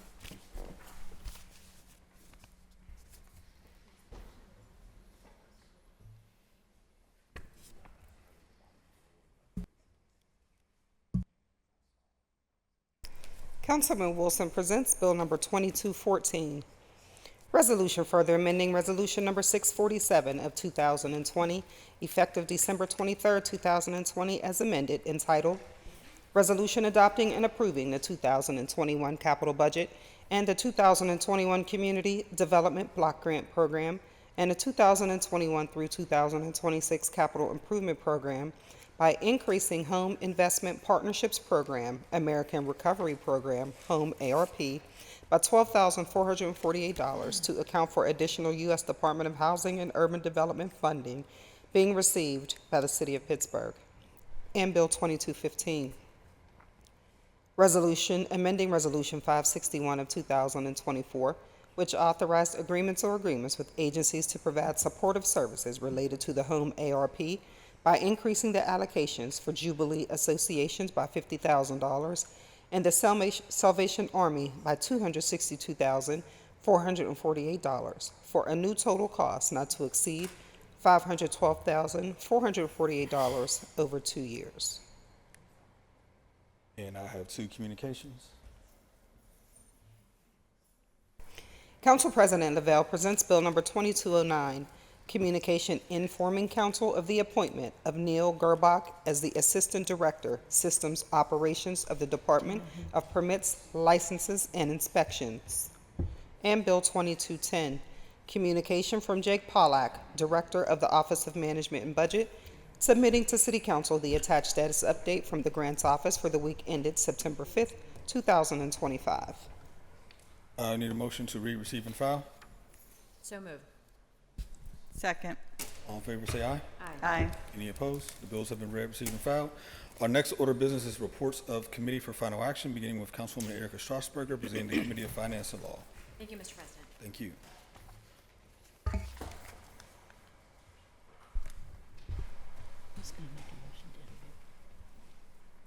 Councilperson Strasburger presents Bill number 2202, reported to Committee on Finance and Law for September 3rd, 2025, with an affirmative recommendation. Bill 2132, resolution authorizing the mayor and the city solicitor to enter into a professional service agreement or agreements and amendments thereto with Buchanan, Ingersoll, and Rooney, P.C. for legal consulting services in connection with fiscally complex real property litigation and related matters for an amount not to exceed $75,000 over 1 year. Bill 2137, resolution further amending Resolution 797 of 2017 as amended, effective December 28, 2017, entitled Resolution Adopting and Approving the 2018 Capital Budget and the 2018 Community Development Block Grant Program and the 2018 through 2023 Capital Improvement Program by increasing bridge upgrades by $1,203,423.48 to account for the reimbursement by Smallman Street Tax Increment Financing District proceeds of the City of Pittsburgh's prior expenditures.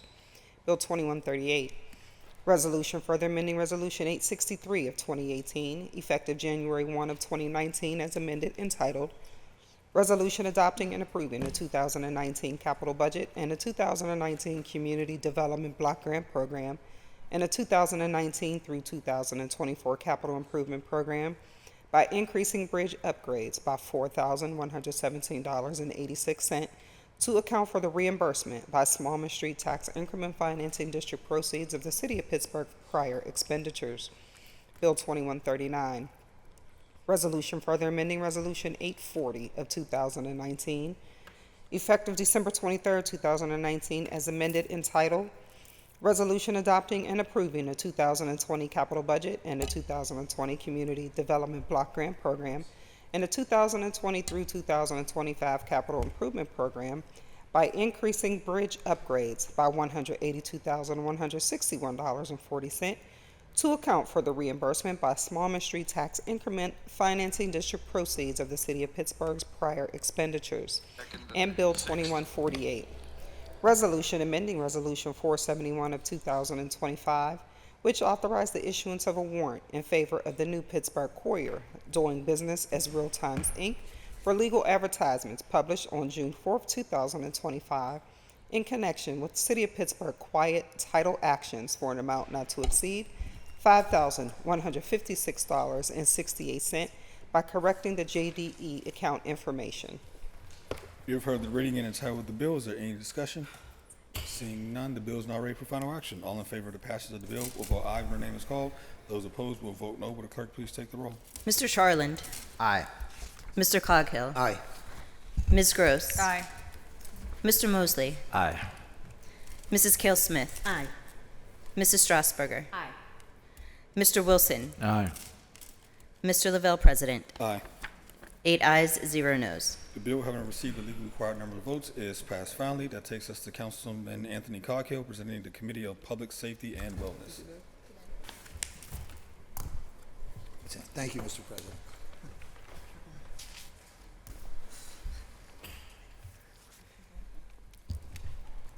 Councilman Coghill presents Bill number 2203, reported to Committee on Public Safety and Wellness for September 3, 2025, with an affirmative recommendation.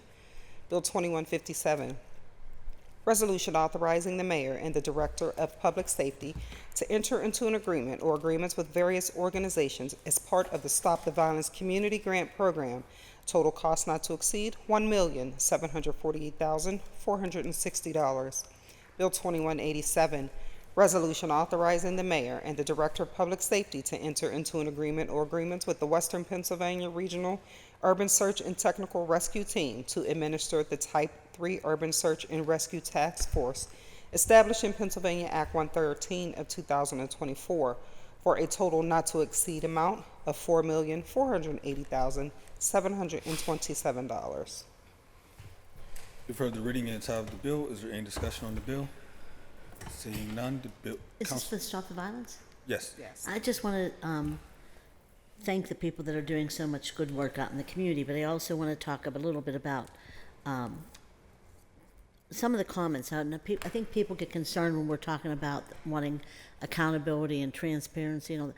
It's because we're giving public dollars to organizations that we have no control over. And so we have that responsibility. So I want people to understand that. And we've done this for since I've been here, I've done it for every organization, every group, anybody that's getting funding. I want to make sure that they're delivering what they're supposed to be delivering for the public.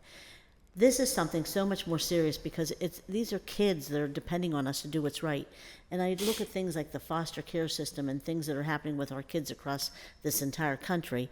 And I mean, we have failed them miserably. I'm not going to fail them when it comes to giving dollars out. I'm going to make sure that people are delivering what they say they're going to deliver. And if they need help with a grant or with writing something, we should be working with organizations before in the past that helped groups do that kind of work. We had them on contract where the Bear Corporation or CTAC and other organizations that were around back years ago, they would help build the capacity and help them write those grants. And so I think we need to help worry about making sure we're writing the grants correctly, because there needs to be accountability. You can't just say we're doing good work and we don't want to fill out a grant the right way. I understand it. I definitely understand it. I couldn't write a grant myself, so I understand and appreciate, and I do know the work that a lot of the groups are doing in the community. I know Sister Mary, and I do want to talk about this, at Save a Life Today and the Parent Place, her and her entire team work for free. They don't even take a paycheck. And so when I hear that, and I know there's other groups like her that are doing those kinds of things, and then I also hear a lot of times council gets misinformation from the public where they'll tell us people are not doing certain programs or they're not doing certain things with the funding, and they're asking us to hold people accountable. But the reality is sometimes people are angry because they didn't receive the funding. But I think our kids need so much more, and so I don't mind us putting this money forward now, but I absolutely think that we need to talk to our school district, we need to talk to our foundation community, and they need a lot more money to do the things that need to be done out there every single day. I say this over and over again. I think the REACH program, I see them all the time. I really think that they need to be on staff, paid full-time, so they're not worrying about working a part-time job or working a full-time job and just being available to us, when they can. The kids need them when they need them, and we need them, quite frankly, a lot. And especially as I'm watching some of the kids in foster care systems and the things that they're struggling with. And I don't want to just single out the foster care system, but there's been a lot we've been hearing the past week about the system, country, across the entire country. We talk about things, we hear it on the news, we feel sorry for the day, and then we do nothing more. So I really do want to make sure that we do a lot more and reach out a lot more for additional funding for the people that are actually out there on the streets doing things to protect the kids that need it the most, and give them some kind of avenue and some kind of resources, including a facility to operate out of. I think that's key to making sure that we're getting the results that we really want. So I think, but I'm going to vote for this today, but I absolutely want to make sure that going forward we are talking about other additional funding, foundation funding, school district funding, even doing fundraisers for them to help build up the capacity here and build the funding so that we're paying people to do the things that absolutely need done that we cannot do ourselves in these communities. And but I'm also going to say, when I hear people come down and make comments that people are giving them the information as if we are not wanting to fund them, it makes me sick that they're being exploited that way too, because nobody on this council was voting against anything. And I've been hearing this going on for quite some time. And so that kind of attitude, when you're trying to, intimidate, I can tell you with me, it doesn't work. If you're going to try to come down here and intimidate me and have 200 speakers, I have voted against stuff because of that, because that's not the way to work with council. And coming down and insulting a colleague and saying, that doesn't make the other people want to vote for it. So I think that what you have to understand is that there's a way to work with council, and there's a way to talk with council that would make us so much more supportive of so many things. But accountability is something that we need. Results are something we absolutely have to demand, and our kids are counting on us to do what's right. And having said all that, I think we have to also admit that we have a very serious problem coming up with our budget. So therefore, before we get to that point, we should be reaching out to people, getting these other private dollars into these organizations to pump them up, to help them do the things we expect and need them to do in the city of Pittsburgh. That's it for me. Thank you. Thank you. Councilman Wilson? Thank you, Mr. President. And I hear everything you're saying, Councilwoman, and especially the part about when our colleagues are attacked. Yeah. So that's especially the graphic. The way it's described is just it just doesn't have any place here. But I wanted to just address a lot of the speakers mentioned about the Stop the Violence funds, and this is the bill we're about to vote on. And I just wanted to address it head on, because I think what I continually realize is that when there is people activated, sometimes it just turns out that we're just not talking to each other, and that this council, maybe we don't do the best at, maybe I don't do the best at messaging what we're trying to accomplish. And so it takes a lot of time to, get to the bottom of that. A lot of us don't have the best one-liners to get there initially in the first couple sentences. I think, for the most part,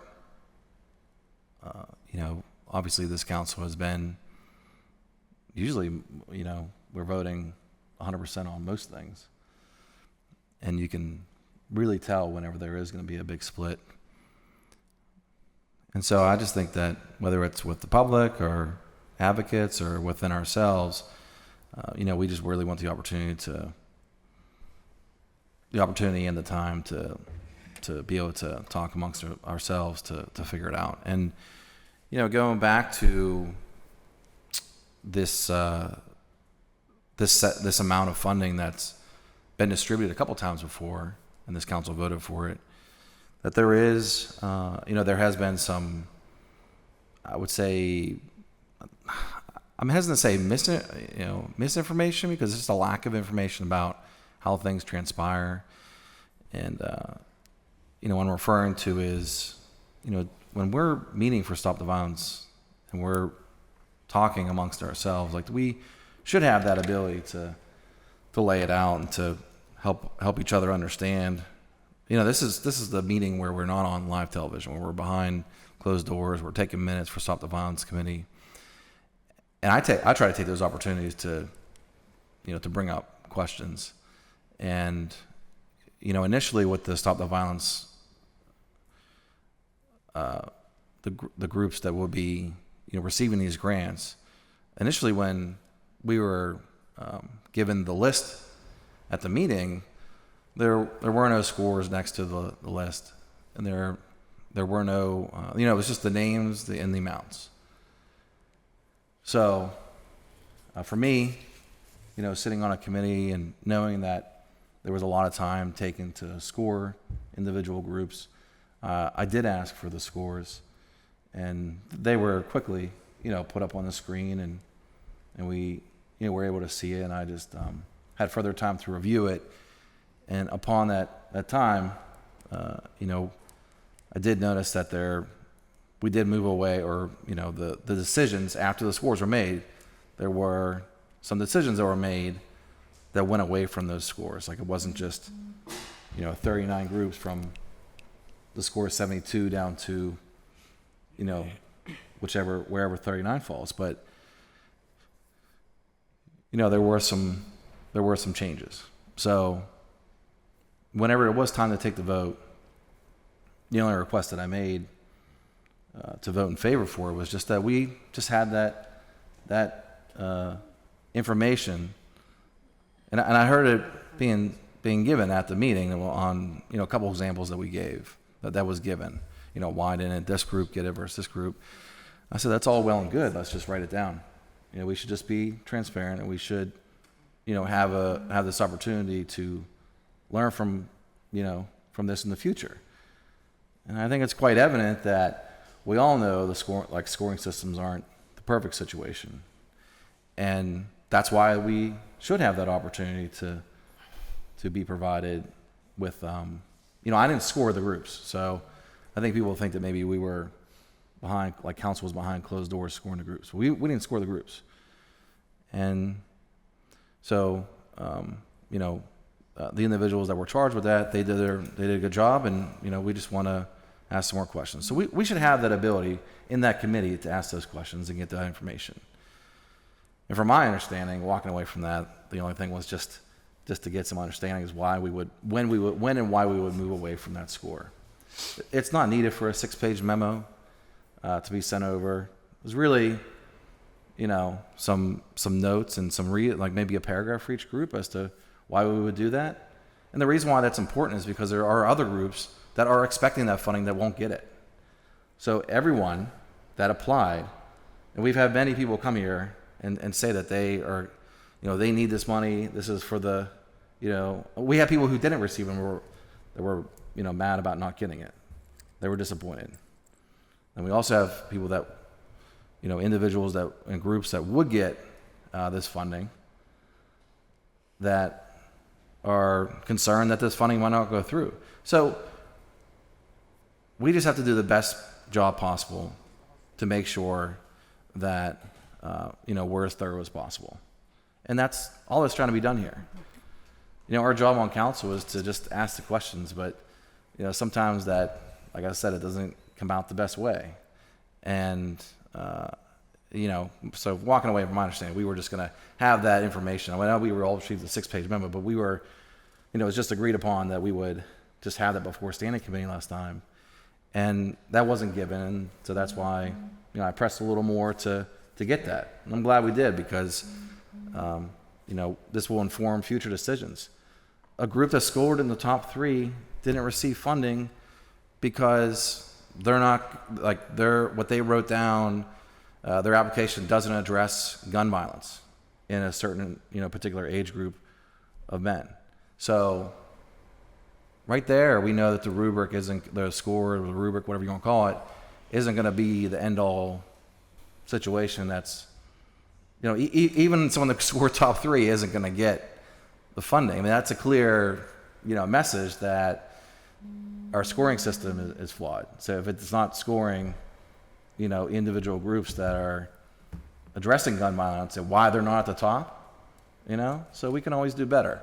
And I think it's a good moment for council to see just how the lack of communication really, can spur some distrust in what we're about to vote on.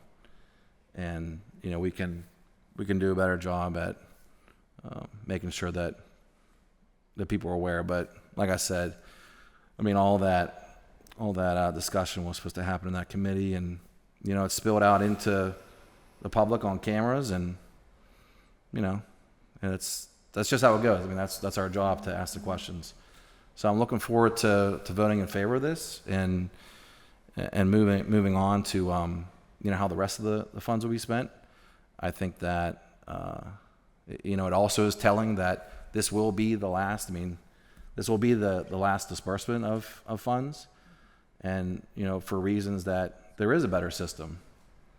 They will be turned into contracts and RFPs. That wasn't a decision that, it's not like we voted on that.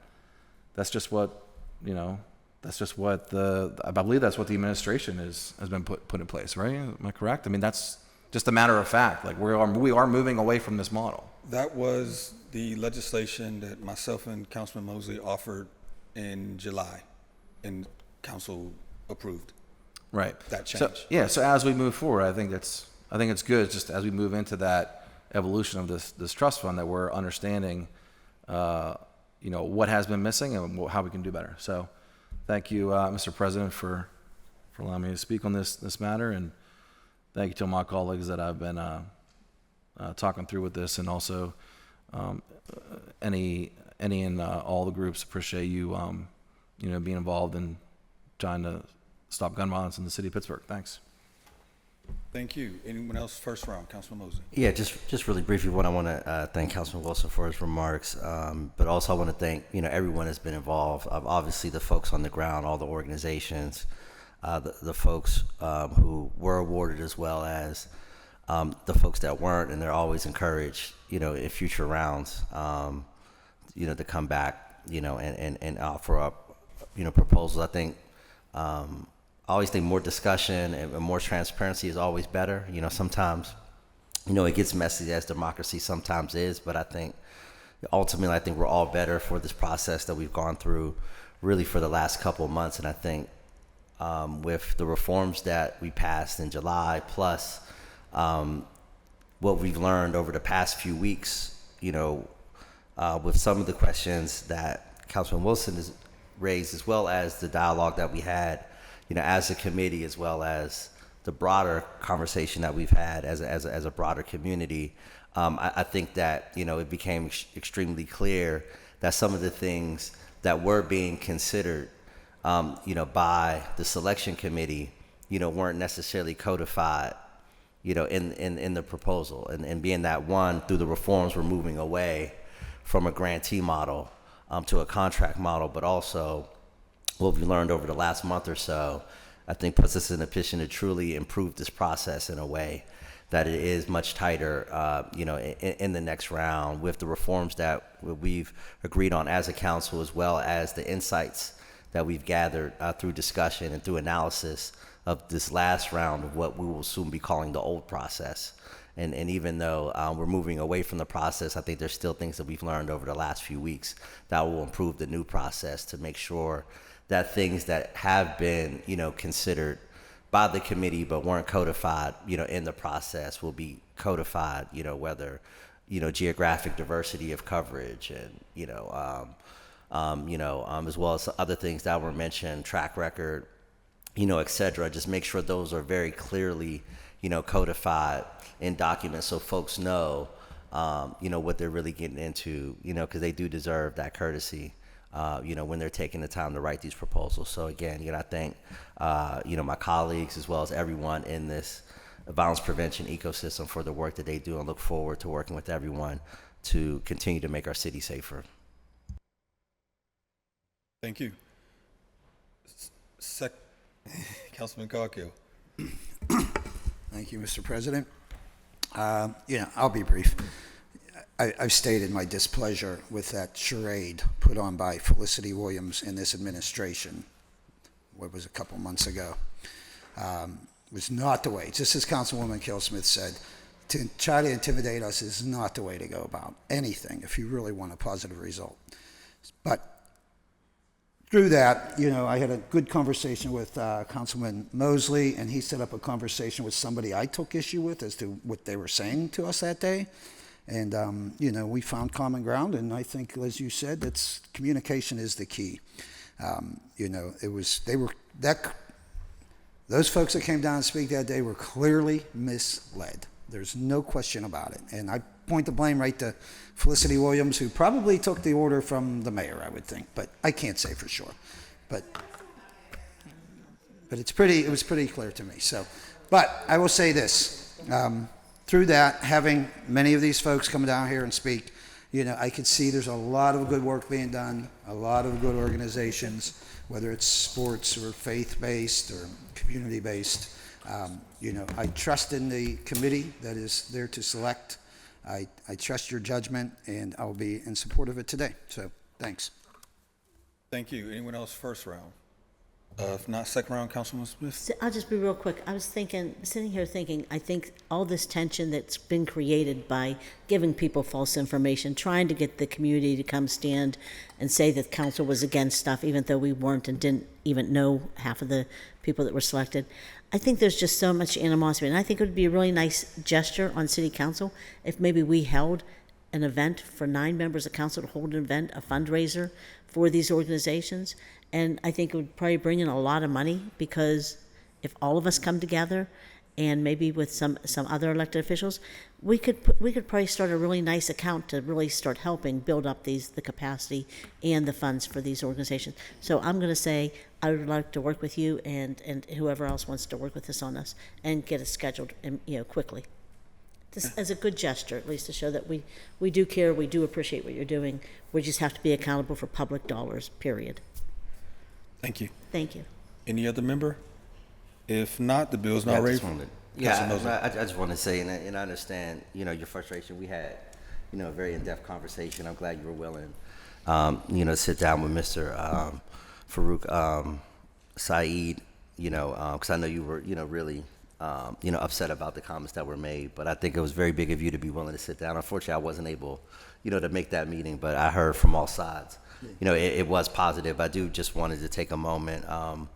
In all of my experience over the last several months, I think Felicity Williams has done an exemplary job. I have not been a part of any conversation with her or anyone from the administration where there was a strategic effort to rile up the public, and bring the public, down here. If you're aware of, a meeting like that, I'm clearly not aware of it. Obviously, you're free to, draw your own conclusions, and I'm not here, to change your mind, but I just want to, say for the record that Felicity, in all of the meetings I was in and all the work that I was a part of working with her on this, she did it, exemplary job, and I was never a witness or, a participant, in any efforts to mislead the public or create a fervor, in the community, and we can, agree to disagree on that, and have a conversation about that offline. But I do, just want to give props to Felicity Williams on the work that she did as far as the times that I was in the room and the times that we were working together. She was nothing, but a professional. But I just want to say that for the record. Thank you. Councilman Warwick. I'm not going to say too much. I think folks know my my feelings about this money and about the work that's being done. Obviously very supportive, but I mean, a certain level of accountability. I think when council members in the press say that they would like to see Stop the Violence money maybe used for something else like police cars, it upsets people, right? They read it, they hear it, and whether that was just an off-the-cuff comment or on the fly, you know, I don't know, right? I'm not speak for other members, but you know, when you say those things, it upsets people, and I think that I understand why folks were upset and came out to say, no, we don't want that. We want this stuff used for community-based violence intervention, which is working and which, you know, I hope to continue seeing, you know, in the coming years. Thanks. Thank you. Any other members? If not, just to your concern about capacity building, in the legislation that we amended in July, we specifically now say that a portion of the funding can be used for that exact same purpose, so that organizations that will struggle, to write a good grant or build out their capacity, we will be able to use money for that specific purpose.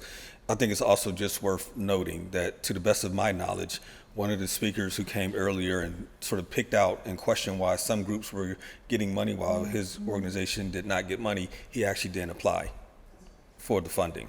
So I think that's worth noting for the record. Anything else? If not, the bill is now ready for final action. All in favor of the passage of the bill will vote aye when the name is called. Those opposed will vote no. Will the clerk please take the roll? Mr. Charland. Aye. Mr. Coghill. Aye. Ms. Gross. Aye. Mr. Mosley. Aye. Mrs. Cale Smith. Aye.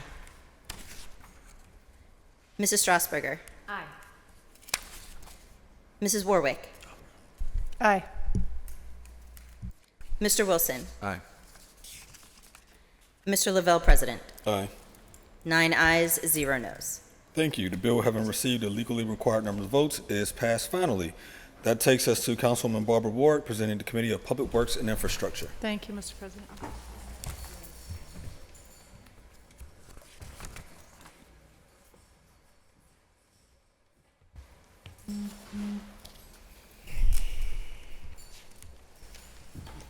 Councilwoman Warwick presents Bill Number 2204, reported to Committee on Public Works and Infrastructure for September 3rd, 2025, with an affirmative recommendation.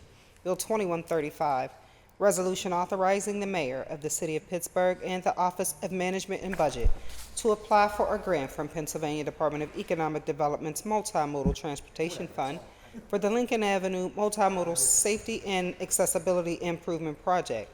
The grant proposal includes an ask of $750,236.69 for this stated purpose. Bill 2136, resolution authorizing the mayor of the city of Pittsburgh and the Office of Management and Budget to apply for a grant from the Pennsylvania Department of Economic Development's Multimodal Transportation Fund for the planning and engineering of the Liberty Avenue, Main Street, and Bloomfield Bridge intersection. The grant proposal includes an ask not to exceed $533,111 for this stated purpose. Bill 2141, resolution authorizing the Director of the Department of Finance and the Director of the Department of Mobility and Infrastructure on behalf of the City of Pittsburgh to enter into certain temporary construction easements in order to advance the Herndon Street landslide remediation project at no cost to the city. Bill 2143, resolution authorizing the mayor and the director of the Department of Mobility and Infrastructure to take all necessary actions to acquire and secure of right-of-way, aerial easements, and permanent and/or temporary construction easements as needed, including the taking of property by eminent domain if necessary, involving the Swinburne Bridge at no cost to the city. Bill 2144, resolution authorizing the mayor and the director of the Department of Mobility and Infrastructure to take all necessary actions to acquire and secure a right-of-way, aerial easements, and permanent and/or temporary construction easements as needed, including the taking of property by eminent domain if necessary, involving the 28th Street Bridge project at no cost to the city. Bill 2145, resolution authorizing the mayor and the director of the Department of Mobility and Infrastructure on behalf of the City of Pittsburgh to enter into an agreement or agreements with the Pennsylvania Department of Transportation for the maintenance of safety improvements along 2nd Avenue as part of the Safe Routes to School program at no cost to the city. Bill 2146, resolution authorizing the mayor and the director of the Department of Mobility and Infrastructure to enter into an agreement or agreements with Vera Mobility for costs associated with the design, construction, and maintenance of the automated red light enforcement program, providing for the payment of the cost thereof not to exceed $13,977,973, with costs assessed on a fixed per-system basis and payable only upon usage, reimbursable at 100% under a 5-year term. Bill 2147, resolution authorizing the mayor and the director of the Department of Public Works to enter into an agreement for the construction of the combined use asset to be known as Fire Station 20 Medic 12. The total project cost for construction with contingency is not to exceed $17,696,968. The bidding process has concluded with preliminary awards allocated to Franjo Construction in the amount of $11,334,200, for general construction to First American in the amount of $1,590,500, for mechanical construction to Wright Electric in the amount of $2,281,223, for electrical construction, and to Wills Mechanical in the amount of $894,500 for plumbing construction. Bill 2183, resolution providing for the issuance of a warrant in favor of ACV Environmental Services, Inc. in the amount of $13,729.41 for hazmat services to remediate hydraulic fuel spills from environmental services vehicles and providing for the payment of the cost thereof in 2025. You've heard the reading and the title of the bill. Is there any discussion? Councilwoman Gross. Thank you, Mr. President. Last week at Standing Committee, I discussed 20, 25, 21, 36. It was a very long meeting. There are very many dummy bills here, but I asked that the department send over the details of the grant. We get the grant reports post hoc that we pass legislation about, but I want the department to send me what they're working on. We've been through this before with the Bloomfield Bridge, so just a brief recap. There have been 20 years of community organizing about this very major and dangerous intersection that is at the site near schools. There's crossing guards, there's the Bloomfield Pool, and I have worked to bring DOMI in to engage with the neighborhood multiple times, but staff at DOMI change. And so I want to make sure that they are staying in step with community visions and school leaders and parent-teacher groups around this very important site. So again, DOMI, please send me what you're working on so that we don't go in separate directions. Again, thank you. I appreciate it. Thank you. Any further discussion? Seeing none, the bill is now ready for final action. All in favor of the passage of the bill will vote aye when the name is called. Those opposed will vote no. Will the clerk please take the roll? Mr. Charland. Aye. Mr. Coghill. Aye. Ms. Gross. Aye. Mr. Mosley. Aye. Mrs. Kell Smith. Mrs. Strasburger. Aye. Mrs. Warwick. Aye. Mr. Wilson. Aye. Mr. Lavelle, President. Aye. 9 ayes, 0 noes. The bill, having received the legally required numbers of votes, is passed finally. That moves us to Councilman Bobby Wilson, presenting the Committee of Land Use Economic Development. Thank you, Mr. President. Thank you.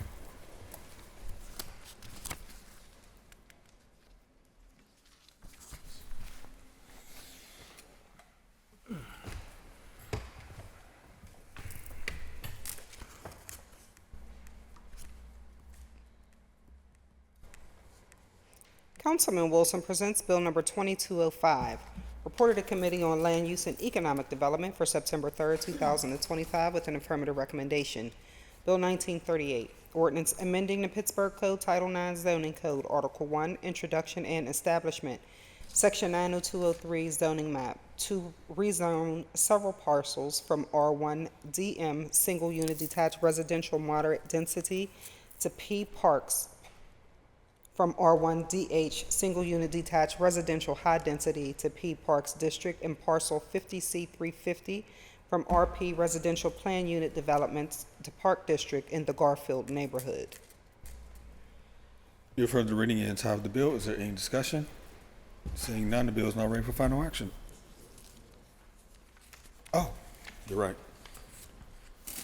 Councilman Wilson, this is the one, Bill 1938. I believe you wanted to recommit to the standing committee agenda so it can then be held for a public hearing?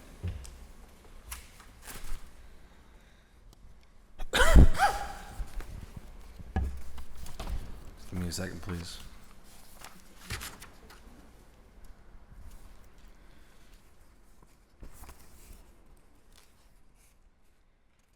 $1938.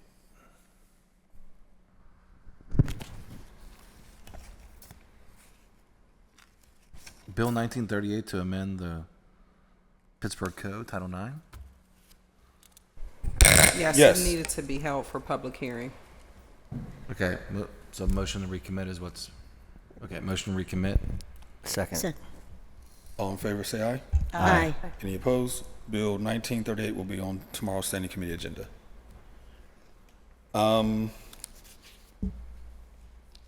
So you have now heard the reading and title of the bill. Is there any, well, we recommitted it, so we don't have to vote on it. All right. So that moves us on to Councilwoman Teresa Cale Smith, presenting the Committee of Recreation, Youth, and Senior Services. Thank you, Mr. President. Thank you, Madam Clerk. Thank you.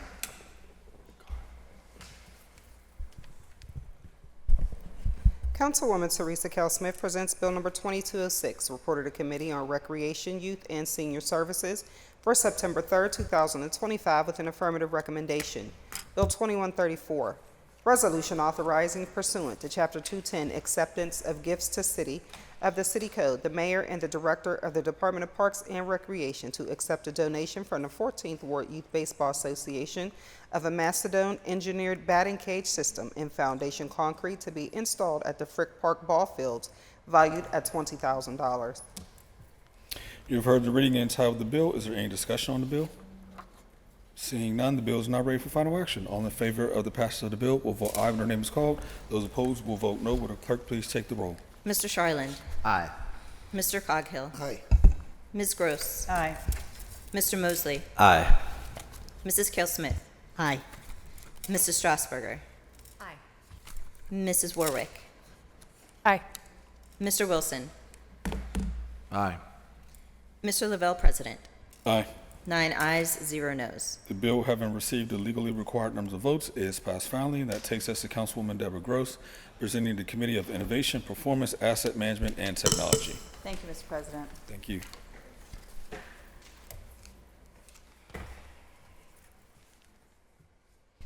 Councilwoman Gross presents Bill number 2207, reported to Committee on Innovation, Performance, Asset Management, and Technology for September 3rd, 2025, with an affirmative recommendation. Bill 2140, resolution authorizing the mayor and the director of the Department of Innovation and Performance on behalf of the City of Pittsburgh to enter into an agreement or agreements or amendments thereto with E Plus Technology, Inc. for a voice-over Internet Protocol Unified Communications platform to implement convergence of systems to support citywide communications at a cost not to exceed $2,100,000 over 3 years. You have heard the reading and title of the bill. Is there any discussion? If none, the bill is now ready for final action. All in favor of the passage of the bill will vote aye when their name is called. Those opposed will vote no. Will the clerk please take the roll? Mr. Charland. Aye. Mr. Coghill. Aye. Ms. Gross. Aye. Mr. Mosley. Aye. Mrs. Cale Smith. Aye. Mrs. Strasburger. Aye. Mrs. Warwick. Aye. Mr. Wilson. Aye. Mr. Lavelle, President. Aye. 9 ayes, 0 noes.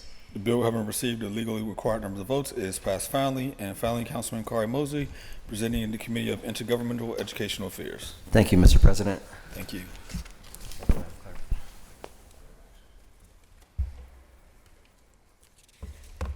Councilman Mosley presents Bill number 2208, reported to Committee on Intergovernmental and Educational Affairs for September 3rd, 2025, with an affirmative recommendation. Bill 2129, Resolution adopting plan revision to the City of Pittsburgh's official sewage facilities plan for 2854 Smallman Street at no cost to the city. Bill 2130, resolution adopting plan revision to the City of Pittsburgh's official sewage facilities plan for 901 through 903 Liberty Avenue at no cost to the city.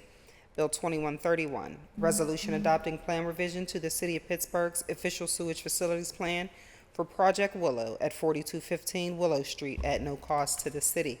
And Bill 2142, resolution providing for a reimbursement agreement or agreements with the Southwestern Pennsylvania Commission to recoup yearly costs associated with the city's participation and attendance in the member planning agency participation services at no cost to the city. You've heard the reading and title of the bill. Is there any discussion?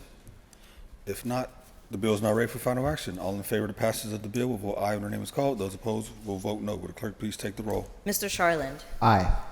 Mr. Coghill. Aye. Ms. Gross. Aye. Mr. Mosley. Aye. Mrs. Kell Smith. Aye.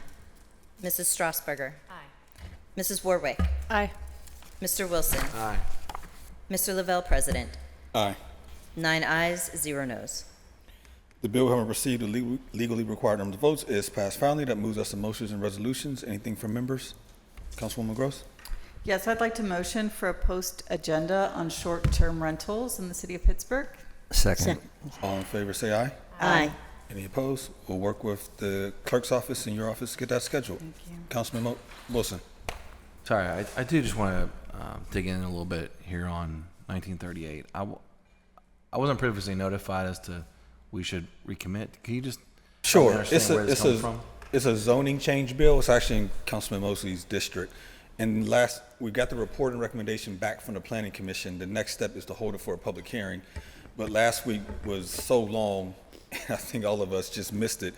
Instead of holding it for the public hearing, we just straight voted it through. Okay, yeah, thanks for that explanation, because I know there was also an item which was the vendor. There were 2 bills for the vending. Yes. That I Yes. messed up, in terms of, so I want to make sure we weren't confusing that moment during that long meeting. Okay, all right, thanks. Councilwoman Warwick. Am I able to register iVotes for previous, Yes. the ones I missed? Okay, I'd like to do that. Thank you. Any further, anything else? If not, our meeting announcements are as follows. This afternoon at 1:30, council will hold an executive session on bills 2211, 2212, and 2213 as it relates to litigation. Tomorrow, Wednesday, September 10th at 10 a.m., council will meet for our standing committee agenda. Speaker registration will close at 9 a.m. Also, tomorrow at 2 o'clock, council will hold a cablecast public hearing on Bill 1545 relative to housing needs assessment. Speaker registration will close at 12 p.m. the day of the hearing. Just so you are aware, I believe we're over 70 now? 84 for tomorrow's public hearing. So eat, drink before we begin. Thursday, September 11th at 1:30, council will hold a cablecast public hearing on Bill 1968 relative to historic designation for Anathan House? Anathan House? Anything else? I said it right? Okay, thank you. Speaker registration will close at 11:30 a.m. the day of the hearing. To register to speak at these meetings, please fill up the sign-up form on the council meeting webpage by the deadline or call the clerk's office at 412-255-2138. With that, we need a motion to approve the minutes and adjourn the meeting. So moved. Second. All those in favor say aye. Aye. We are adjourned.